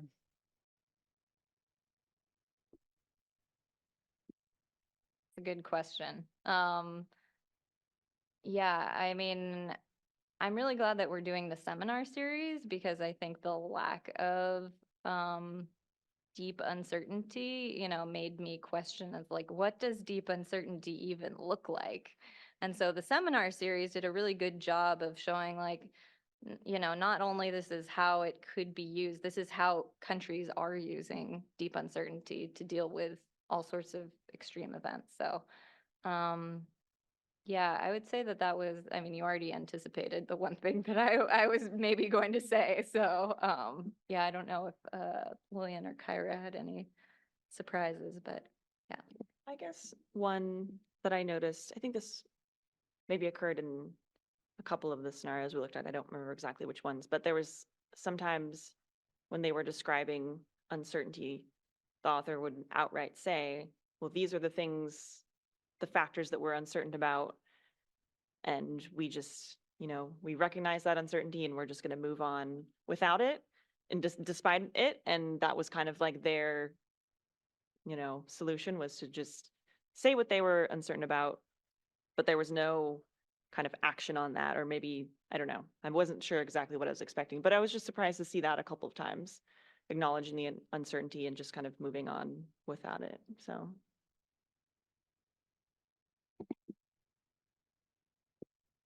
Yeah, I'll hop onto what Kyra said. I think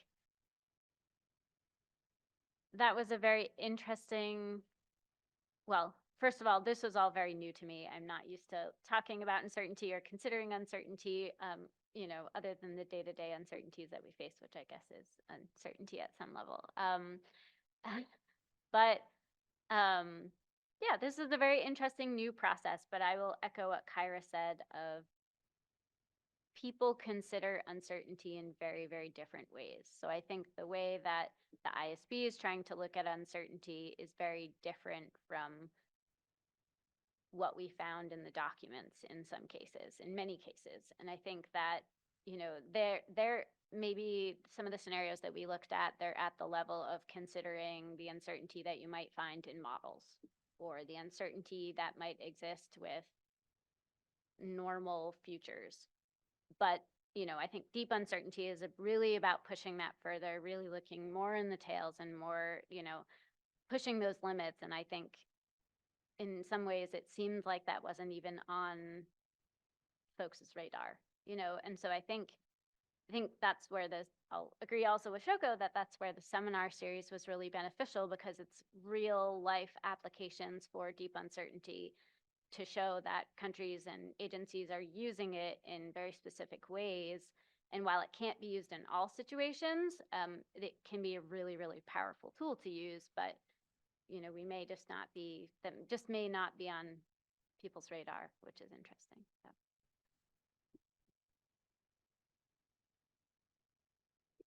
So.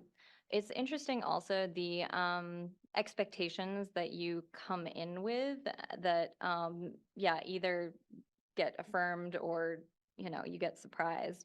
One of them, I don't know if you picked up on this on the trade-off slide, it has water and it has agriculture and urban, but you'll see loss and less. And like, we went in looking for like, how are people avoiding cognitive biases? And we saw, no one actually explicitly said, like, this is how we're avoiding cognitive biases, which is maybe expected. But then you look at these word clouds and it's like loss aversion bias is this concept that people feel the pain of losing something more than the pleasure of gaining something. And so like, yeah, it's at the beginning, I think.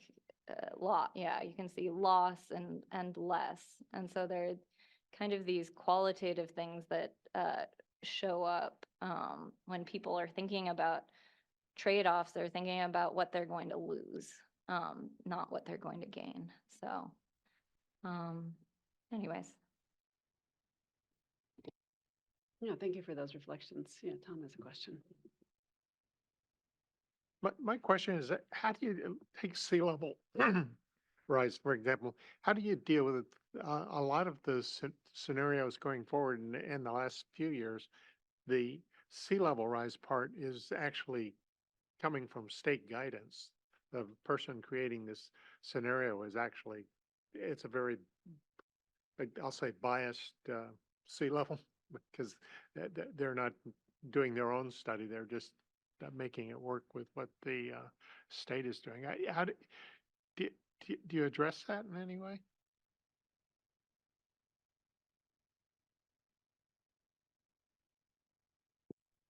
Yeah, so I think that at one point we had tried to determine all the different models that were inputs to these scenarios. And essentially using that, we were going to try to find common model types that were used and known uncertainties about those models and how that might affect the scenario outcomes or contribute to how folks are considering uncertainty within scenarios. So, you know, if you notice there, well, I guess we didn't end up putting it on the slides, but there were a subset of scenarios that didn't necessarily consider IPC scenarios or RCPs for within their, you know, for their climate projections in the future. And a lot of those considered, you know, state guided values, like certain benchmarks for sea level rise in the future. And they weren't necessarily relying on IPCC conditions, which I guess some of the state guided guidances may actually be coming from IPCC scenarios. So I think that was one challenge that we faced when analyzing these scenarios or coding these scenarios was there's information within information within information. And so understanding how deep to code, should we be, we ended up, I don't want to say it's a simple way to do it, but we ended up taking the documents at face value. So what was presented in the documents versus doing either some inferring or doing additional research into the models and the uncertainties that they inherently might have to kind of determine our answers. So that doesn't really answer your question, but hopefully that gives you a little bit more of an idea about how we kind of considered all those different factors.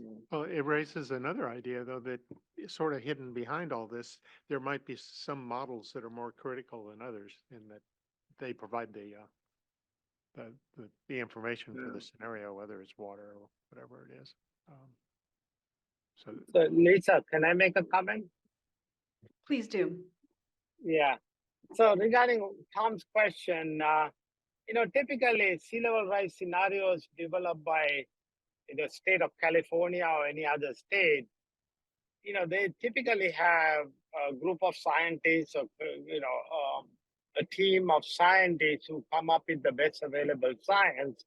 But then there are a lot of uncertainties within that range. So we had to assume that, going from what we call a regular uncertainty to all the way to a deep uncertainty in terms of extreme sea level are reflected on those scenarios. And they come down from the national level or even the IPCC. So I don't think that's a big problem. We'll have a range of scenario that reflects a broad range of uncertainty that the state or the modelers will use for applications. So I don't know if there is any bias involved in that. There might be a cognitive bias in terms of not looking at extreme sea level curve. Or, but it seems like that's where the bias would be, that it sort of deflects the scenario builder in a certain direction, and they might ignore others that would be reasonable if they were. That is I think that's a cognitive bias that we discuss in our group discussions, that some people don't want to look at those, low probability, high consequence for political reasons or some other reason. Yeah. Yeah, I think that was a good conclusion to that question. Right. So if you're all basing your projections on the same base models, you're not necessarily exploring all the possibilities very completely. Yeah, exactly. Okay. Other questions? I had a question. It's actually just slipped my mind. Let me give me a second here. Oh, I wanted you to just expand upon the point that not including stakeholders doesn't help you overcome cognitive biases. Could you say a bit more about that?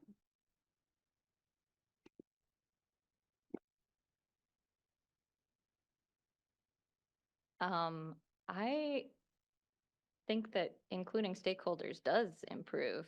It improves the range of responses that you get and gets you out of the kind of pigeonholed view that everyone has.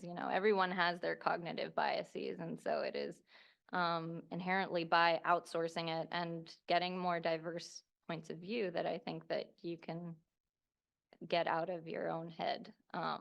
So if I said that, I said the exact opposite thing that I meant. No, I think you missed a negative in my question. I just awkwardly worded the question. Oh, okay, So got it. we're on the same page. Okay, good. Yeah. Yeah. Thank you for that. Yeah, I think that's important to clarify. Yeah. All right. Well, I think then thank you for that great presentation. Thank you for that work. And of course, we'll be hearing more in the future. So thanks. We'll move on to our next agenda item now. Do we need to take public comments? Oh, yes, we do. Thank you. If we have any. There are none.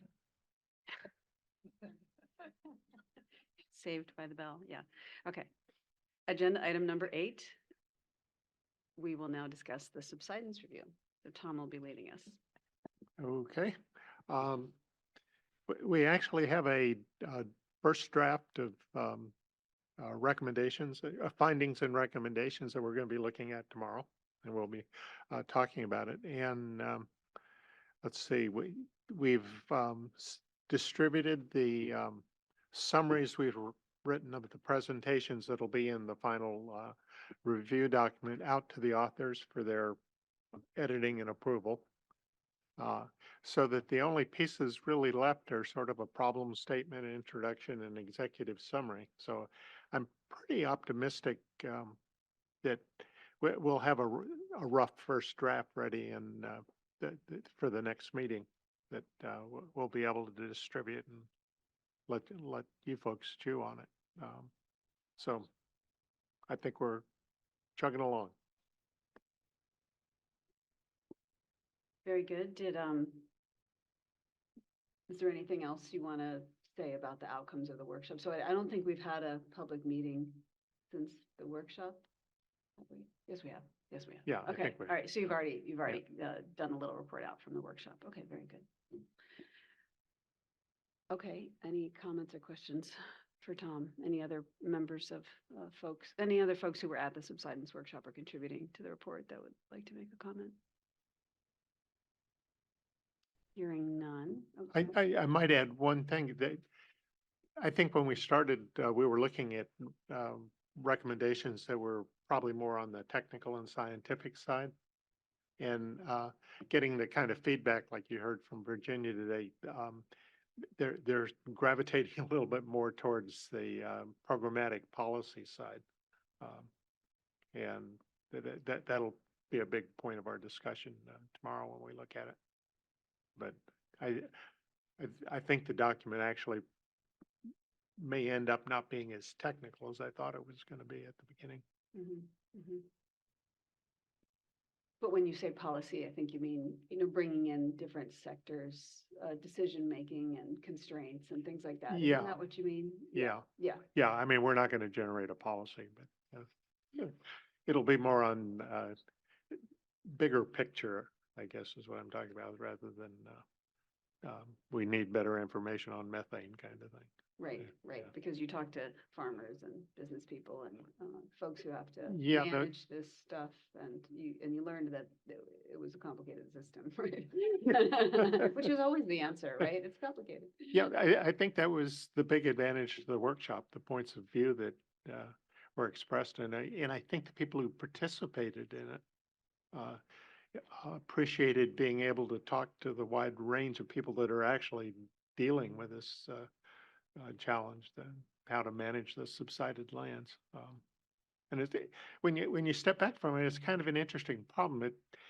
you know, it's been going on for more than 100 years, so people have sort of gotten used to it. And very often when they talk about the hazards in the Delta, you don't hear anything about subsidence. You hear about levee failure and the things that subsidence has caused. Mhm. So having our findings and recommendation focus on that aspect of it, I think will hopefully affect people's views of what the problem really is. Maybe shake us out of our complacency about a problem that's been Yeah, around for a long that time. we've gotten used to. Yeah, yeah, that's a very common cognitive bias. Yeah. Well, I was trapped by it. Tanya, did you want to add something? Just a small comment that I think there's also some really good social science questions that were derived from the workshops, the panels that we had, I should say, on agricultural production, on how farmers receive information, on how that information can get shared across the Delta. So I think there's some interesting questions that could inform broader policy and governance questions that hopefully we can pull out. So it won't be as technical as Tom says, but there will be some social science in addition to some of the other scientific questions. Right, it's still science. Yes. Yeah. Yeah, and I think that really is reflected by what we heard in terms of the participants saying that they don't get a chance to share this kind of information very frequently, and that was really a key benefit of the workshop. And so, yeah, there's probably some lessons to be learned from that because we can't constantly have workshops. So what other kind of communication tools might be available? Yeah, good. Very good. Are there any public comments? There are none. Okay, well, at this point, I know we haven't been meeting that long, but we do have a longer discussion ahead. So we're going to take a 15-minute break now and reconvene at 2:30, and then we'll move into the food web review.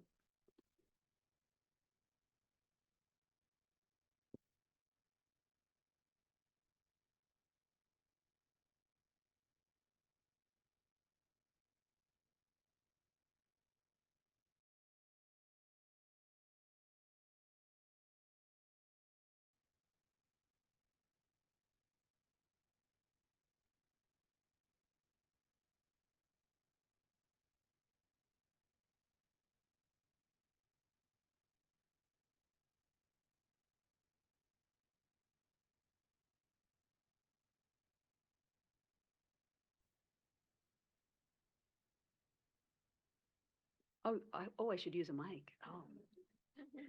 Oh. Welcome back. We're moving on to agenda item 9, a discussion of the food webs review, and Bob Nyman is going to lead this discussion. Bob. Great, thanks, Lisa. Feel like I'm getting an echo here. Am I echoing? No? No, it's bounce. There's an echo in my head, I guess. So you should have received in your packet the first iteration of the report on the food web activity. And I'm sure you've all, as soon as you saw this, you grabbed it and you went immediately to the executive summary and the recommendations and just devoured it. But in case you didn't, I was going to kind of just give you a very brief overview of what we've come up with. And, you know, thanks to Lillian and others, and, you know, we were able to, you know, pull the initial draft of the report together and get it to Edmund and everyone on the staff here a week or so ago. And they were very, very, I guess, energized to, you know, to get it turned around and formatted and out to everybody. I'm not going to spend a lot of time. I just want to, you know, run through the initial parts of this because you've seen the prospectus. So you know that, you know, we initially did a literature review, which I believe is still ongoing through Lillian's work. The prospectus was reviewed by the board. We also spent a lot of time over the summer on community engagement and into the autumn, having it just seemed like dozens and dozens of interviews with various folks in the Delta about what they thought the issues might, would be. We held the workshop in November, and we had quite a few folks from outside the region come in and give presentations, but there were probably, I would assume, at least 100 participants, either in person or online. So anyway, it was well attended, and there was a lot of engagement, and also a lot of ideas were floated out there. But fortunately, they seem to, a lot of the ideas seem to really come together around four thematic areas. And those have been captured in the recommendations. So if you look under the recommendations, at least the ones that we have now that we're tending towards are in this document. And the first recommendation is really about, developing a comprehensive coordination and implementation plan for food web information. And information could be, data, it could be other kinds of information. And then also thinking about in developing a plan, have not so much an assignment of responsibilities, but the various folks, either as individuals or agencies, whoever might be involved, it would be to understand what their responsibilities in preparing this might be. We have, in the last few days, we received some comments on these four tentative recommendations, and we know that there will be some revision of these, maybe not completely substantial, like they'll be completely, rewritten, but at least from the comments we've received so far, there will be some changes in wording. Anyway, under the first recommendation, develop a comprehensive plan. Many of the workshop participants seem to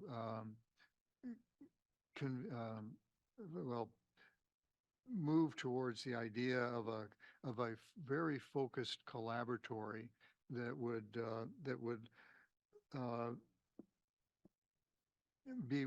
would work on various elements of the plan, but also help develop the plan around food web structure and processes. And they would also help decide on what the key management questions and science questions might be under food webs. And therefore, out of that, the scope of the research, the goals for the monitoring programs, and the drivers for the development of food web models, would start to emerge.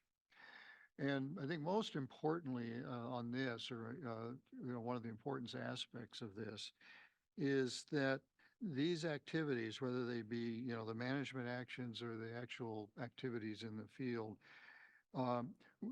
or even restoration actions that addressed various components of food webs, that these would be established. They would be set up as formal experiments that are scientifically sound, that in the end they could be evaluated as to whether or not those activities were being successful. And I think this idea, of establishing them as experiments is really one of the most important points to take home from this. And this really leads into the second recommendation, which is to adapt the monitoring program to explore at least all the significant aspects of food webs, and to do this, relying on collaboration as well as new and best available tools and methods.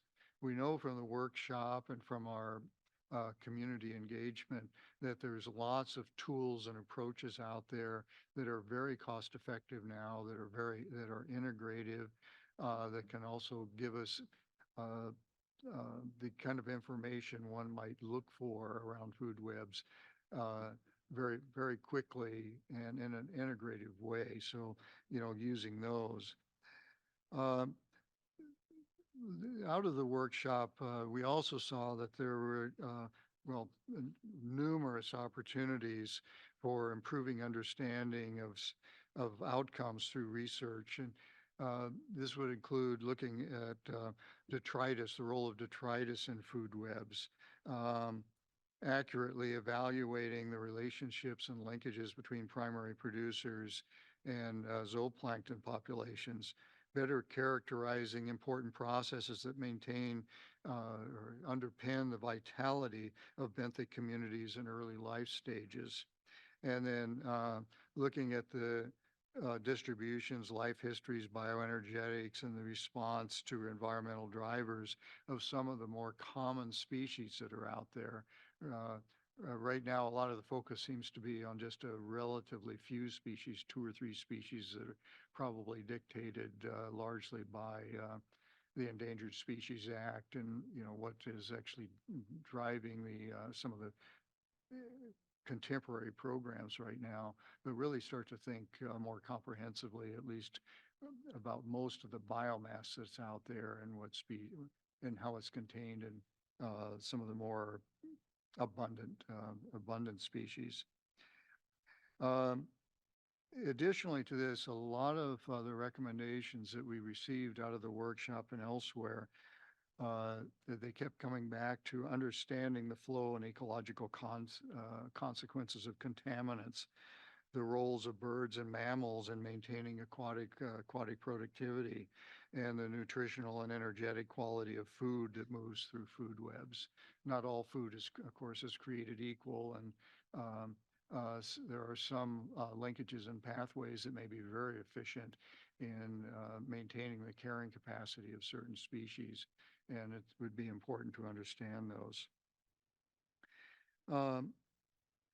In order to do this, there's a lot of existing information out there already, and the workshop participants, and I think the board here, would believe that it's essential that agencies and those who have that information or data sets, that they begin to prioritize and normalize data sharing. In our discussions with the scientific community, we found that, yes, there is data out there. It is, some people believe it's readily available, some not so sure. And then, of course, many people weren't completely aware of where all the information would lie and how they would get access to it. So it's sort of a very complex maze of information, but there should be a way that we can, through collaboration, we can establish a more efficient data sharing enterprise around food webs. And if that can be accomplished, it was felt that we could move ahead quickly in the coming years. The third recommendation that we're tending towards is to develop, I'm not sure comprehensive is the right word, but certainly spatially explicit food web models that are driven by management questions. And the reason we're thinking about it in terms of spatially explicit is the Delta is physically and ecologically a very complex place, and that the kinds of food webs and the dynamics and processes that you might see in one area may not be directly transferable to other areas. And so if we're going to come up with models, we should make sure that we understand where and how they might be applied, and also tying them more directly to any driving forces or conditions, that might be structuring either or might be influencing food webs either by structuring them in certain ways or by the processes that underpin their productivity. Now, it's important that any food web model development be focused on the spatial temporal scales that are relevant to the management questions that came up over and over again. And in order to do this, we felt it would be expeditious and informative to look at how food web models have been used and applied in other parts of the country or other parts of the world in successful ways that have allowed them to answer or at least gain some insights into the kind of burning management questions in those areas. We have a lot to learn from other areas and other researchers around the country, and bring that to bear here on the Delta. And then finally, the fourth thing is, I guess the thing that the Delta ISB is really known for, from what I can see, is linking food web models to management questions and actions, and the monitoring, and the empirical studies by using an adaptive framework. And we've come up with, we put an example, a couple examples in the recommendations here to show specifically how the food web models, might be applied in an adaptive management scenario in terms of framing the problem, defining the purpose of the model, and so on and so forth. And that could also be done in terms of providing not only for models, but also providing for syntheses and data reductions and the generation of knowledge and understanding about food webs. So I think, we've been through this 100 times here as part of this committee, but you can take a look at that on your own. But I think also as part of this too, in terms of this adaptive management recommendation, that in other parts of the world that we've found to be incredibly valuable is the development of teams. And these teams cross agencies, academia agencies, private sector, and so forth. And they also, so much so that these integrated teams are structured in such a way that it allows for the flow of information from analysis all the way up through application in a way that's not impeded by, I guess, agency mission statements or the personal interests of folks, but rather is focused on a problem. And the teams that are working on this, either through a collaboratory or some other method, they have the ability to take new information and apply it to key management questions in a very efficient way. And it's something from the kind of the social side of how we acquire and use knowledge that we feel is very important. So collectively, we sort of feel we feel these recommendations will advance food web science in the Delta, and they will serve to, if implemented right and efficiently, they will serve a broad array of management questions and really help us move forward. After all, there's very few things on the ecological side of the Delta that are not a food web issue. And people have said that over and over again. Basically, the Delta is a food web issue, whether it's looking at how nutrients flow or what underpins the carrying capacity of certain species, whatever it might be. It all comes down to food webs, bioenergetics, temperatures, and so forth. It's a food web process. So take a look at these, and I know you all have not had a chance to look at this in great detail, but on our end, between, I guess, Lillian and I, we're a little bit under the gun time-wise, so we're going to ask you to provide us with written comments on the document by March 8th. That will give Lillian and I a chance, actually about a week or less of overlap before Lillian moves on, and will allow us to really work on the document. If you can get it to us sooner, that would be great. Our goal is to take your comments, recommendations, suggestions, come up with a revised document, bring it back to the board for our March meeting, and hopefully get approval then to be able to send it out for public comment. Edmund has suggested a 60-day public comment period. And so we would like to get it out to everyone after the March meeting. And then we will be giving a presentation on this at the interagency ecological program meeting at the end of April. And again, it would be nice if we had at least the public draft, and we'd received some public comments back by then, so that we could give a good presentation and kind of be ready for whatever the audience kinds of questions or concerns the audience might have. So anyway, that's our plan, and I hope we can stick to it. Any questions?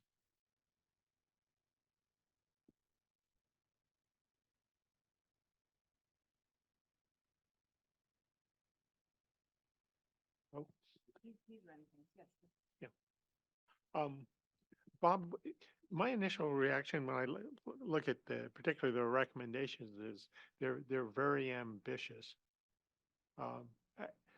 Do you have any thoughts about how this could be staged? Because as we know from the review we did, I guess, a couple of years ago on monitoring in the Delta, it's actually a pretty complex organization of agencies that are involved in monitoring. So how would you actually pull this off?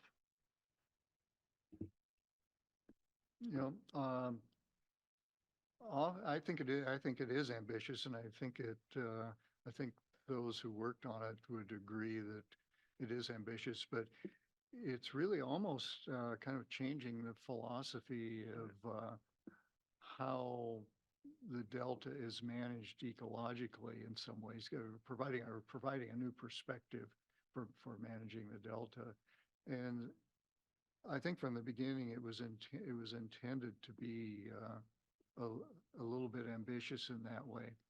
The way that I can speak for myself about how I think it could be pulled off is we've had these discussions about collaboratories for a long time now. And I personally felt that, they will never really come about unless they are more focused. And I think this is an opportunity to actually pull together a collaboratory that focuses just on food webs, in a way to have a think tank for a year or so that comes out of this with a plan for moving forward, including, how the funding and the responsibilities might be shared. And perhaps this can be done, I don't know, but perhaps it can be done through the interagency ecological program, or something along those lines. That's all I guess I can say, Tom. I'm rather new to the Delta, and I understand there's a lot of subtle complexities here. The hope is by trying to be inclusive here, that we will get enough buy-in that at least there will be an activity around, whether it's called a collaboratory or something else, that it'll begin to move forward.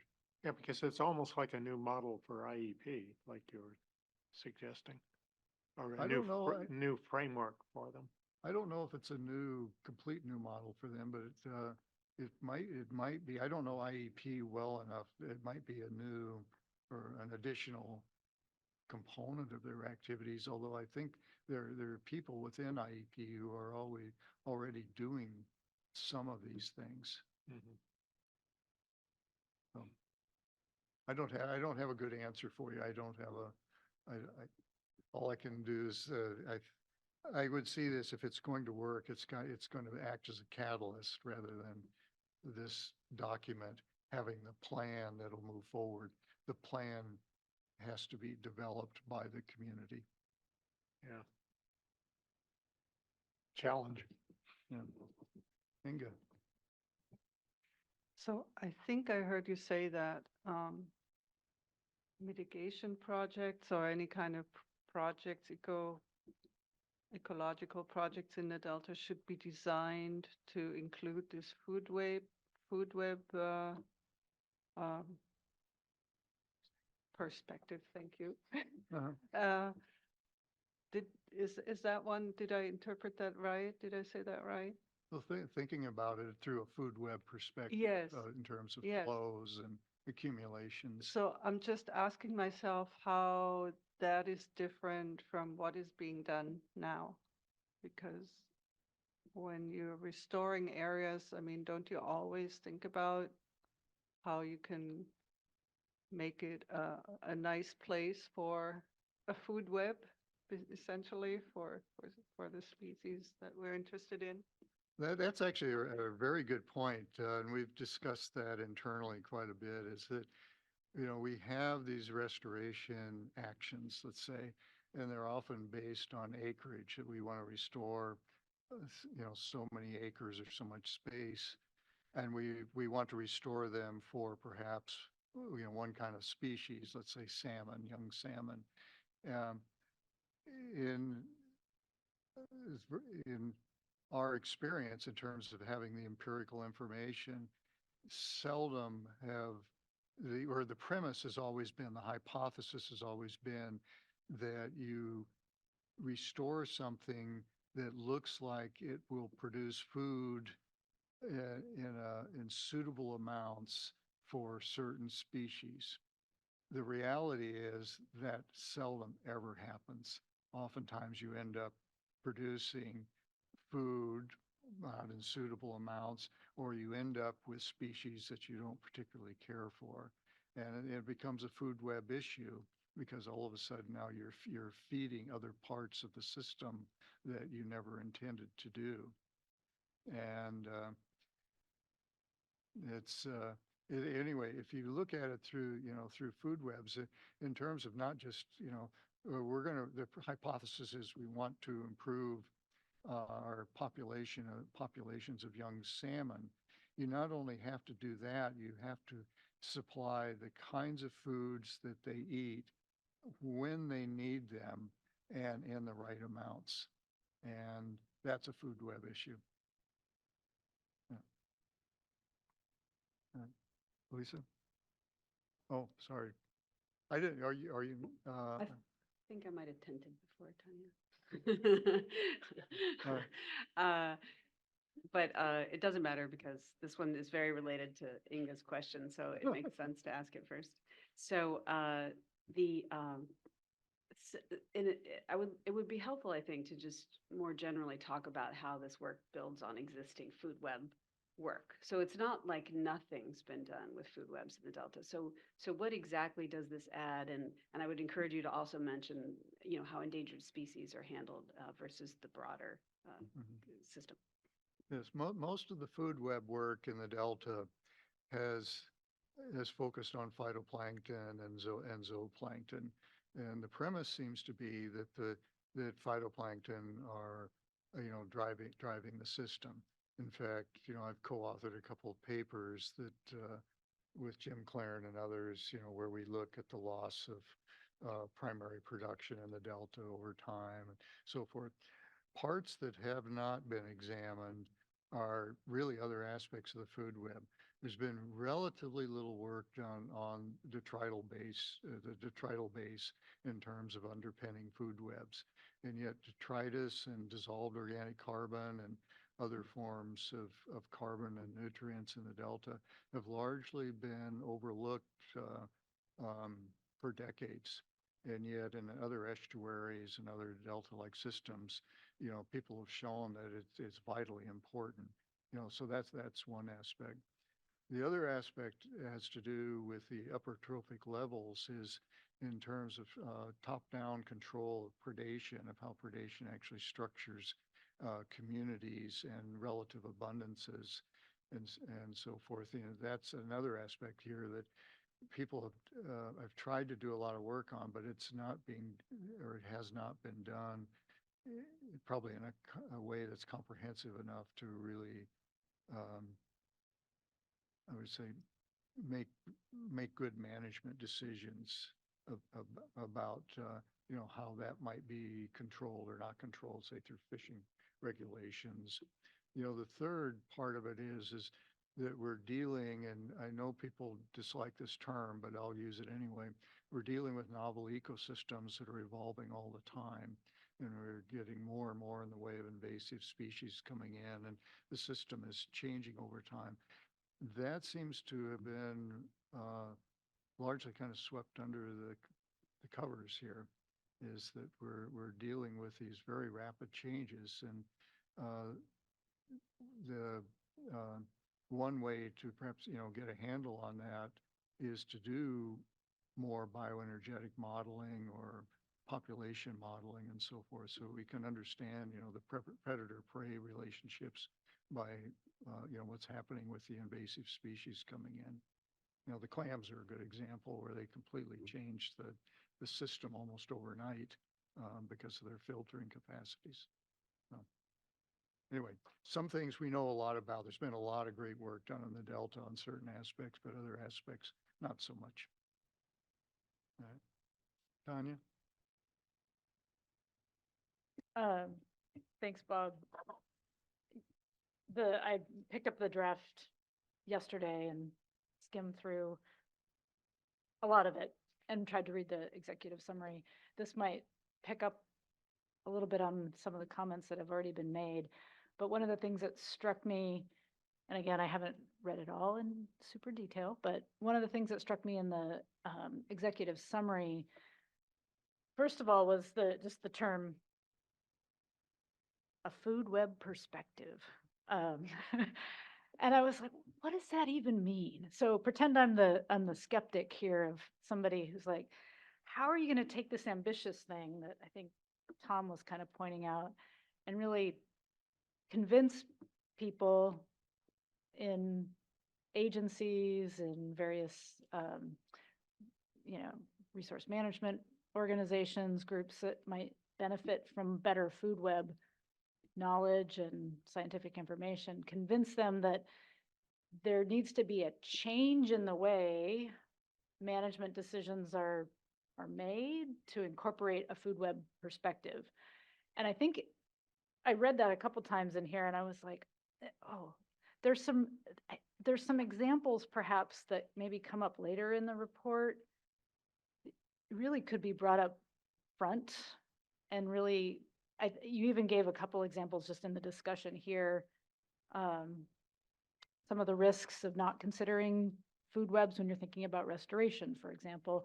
It's almost like a couple examples in here of what happens when we don't, or maybe a hypothetical, what happens when we don't consider food webs in management decisions, whether it's related to restoration or salinity or pick your kind of management topic. But I felt like that was kind of missing right now. And there's kind of just a hidden assumption that we should all just buy into the idea that food webs are important, which I buy into.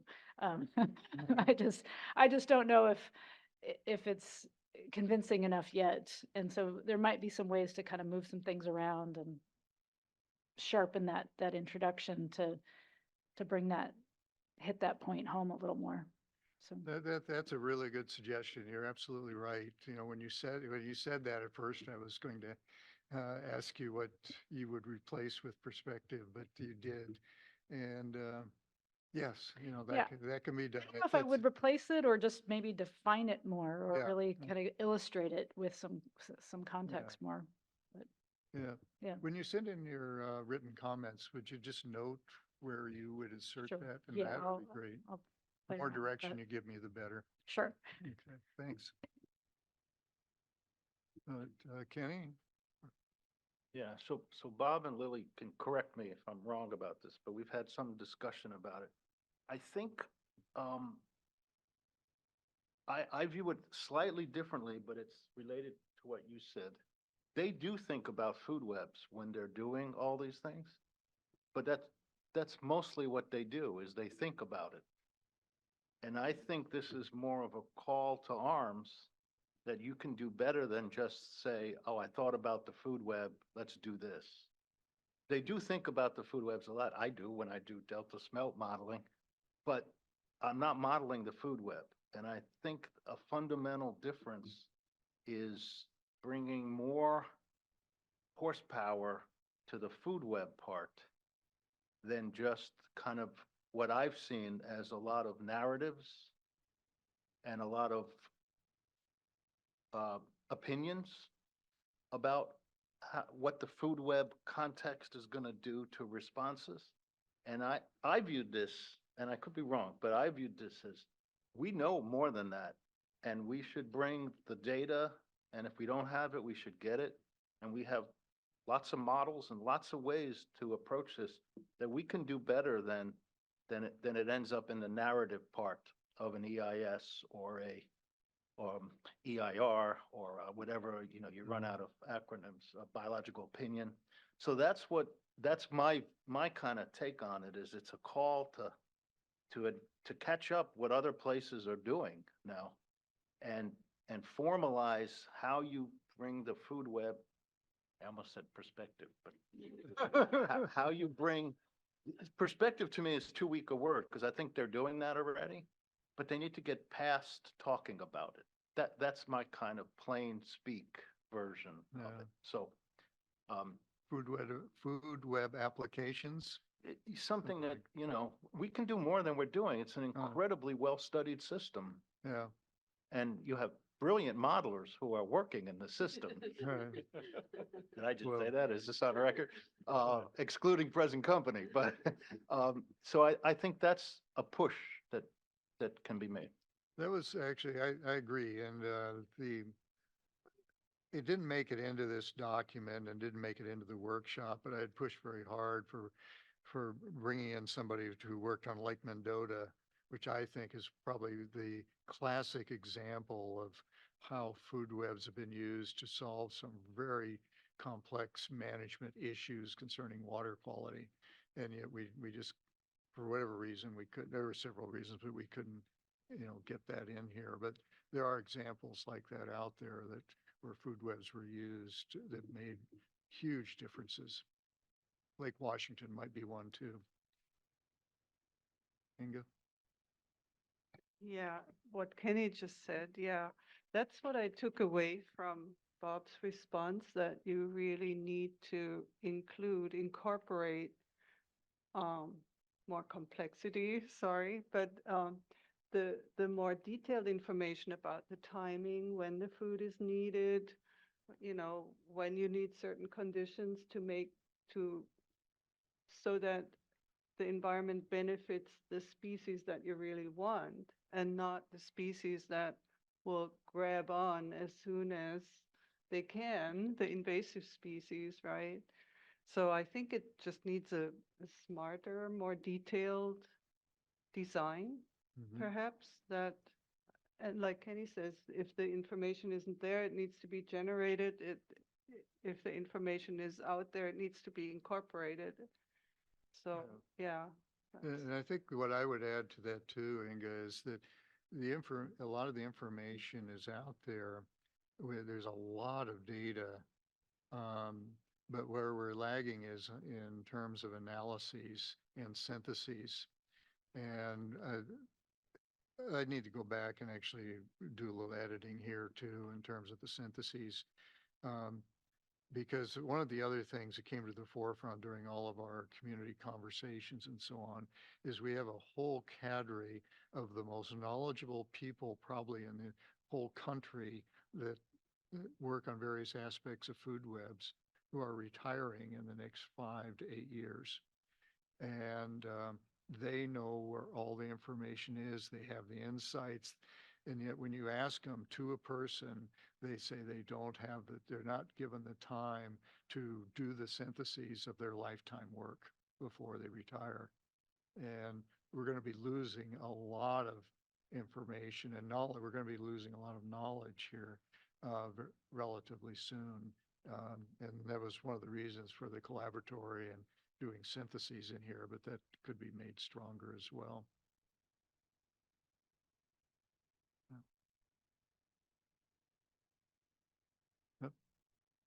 I should ask Lillian. Lillian, she did most of the work. I'm just talking, but anything you'd like to add? No. Uh-oh. Okay, well. Just one more quick comment, and I haven't made it all the way through the report despite being a co-author. I think we do need to be careful in terms of calling species desirable and undesirable. I think there has been a lot of focus on the endangered species, and that's where a lot of the modeling has taken place. And then there are interactions with non-native species, some of which are desirable and some of which are undesirable by many people's perspectives. So, but I do think probably there needs to be a point where there's stakeholder input about which species are we managing for and what's a desirable blend and mix and what are our priorities. And I don't remember seeing anything along those lines, but I do think it's important to broaden that perspective about what exactly we're managing for and when we're designing.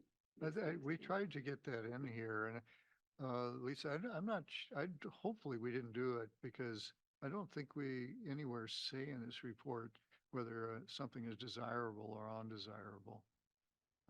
Because that's a matter of perspective. For example, striped bass, they're an introduced species, and yet I guess I would categorize them. People would say that's the species I want to see more of. But you know, they've been around about 100 years now, and the same way with some of the others that people like, you know. But anyway, hopefully we didn't use those let's say value laden terms here. It was just native or non-native or you know, something along those lines.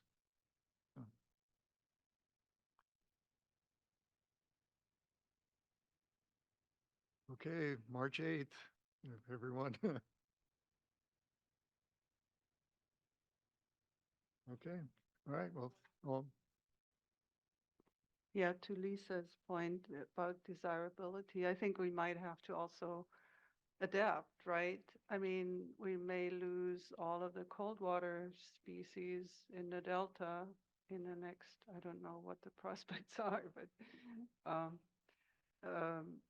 it may not be possible to bring those species back or keep them here. So I think that needs to go into the equation as well.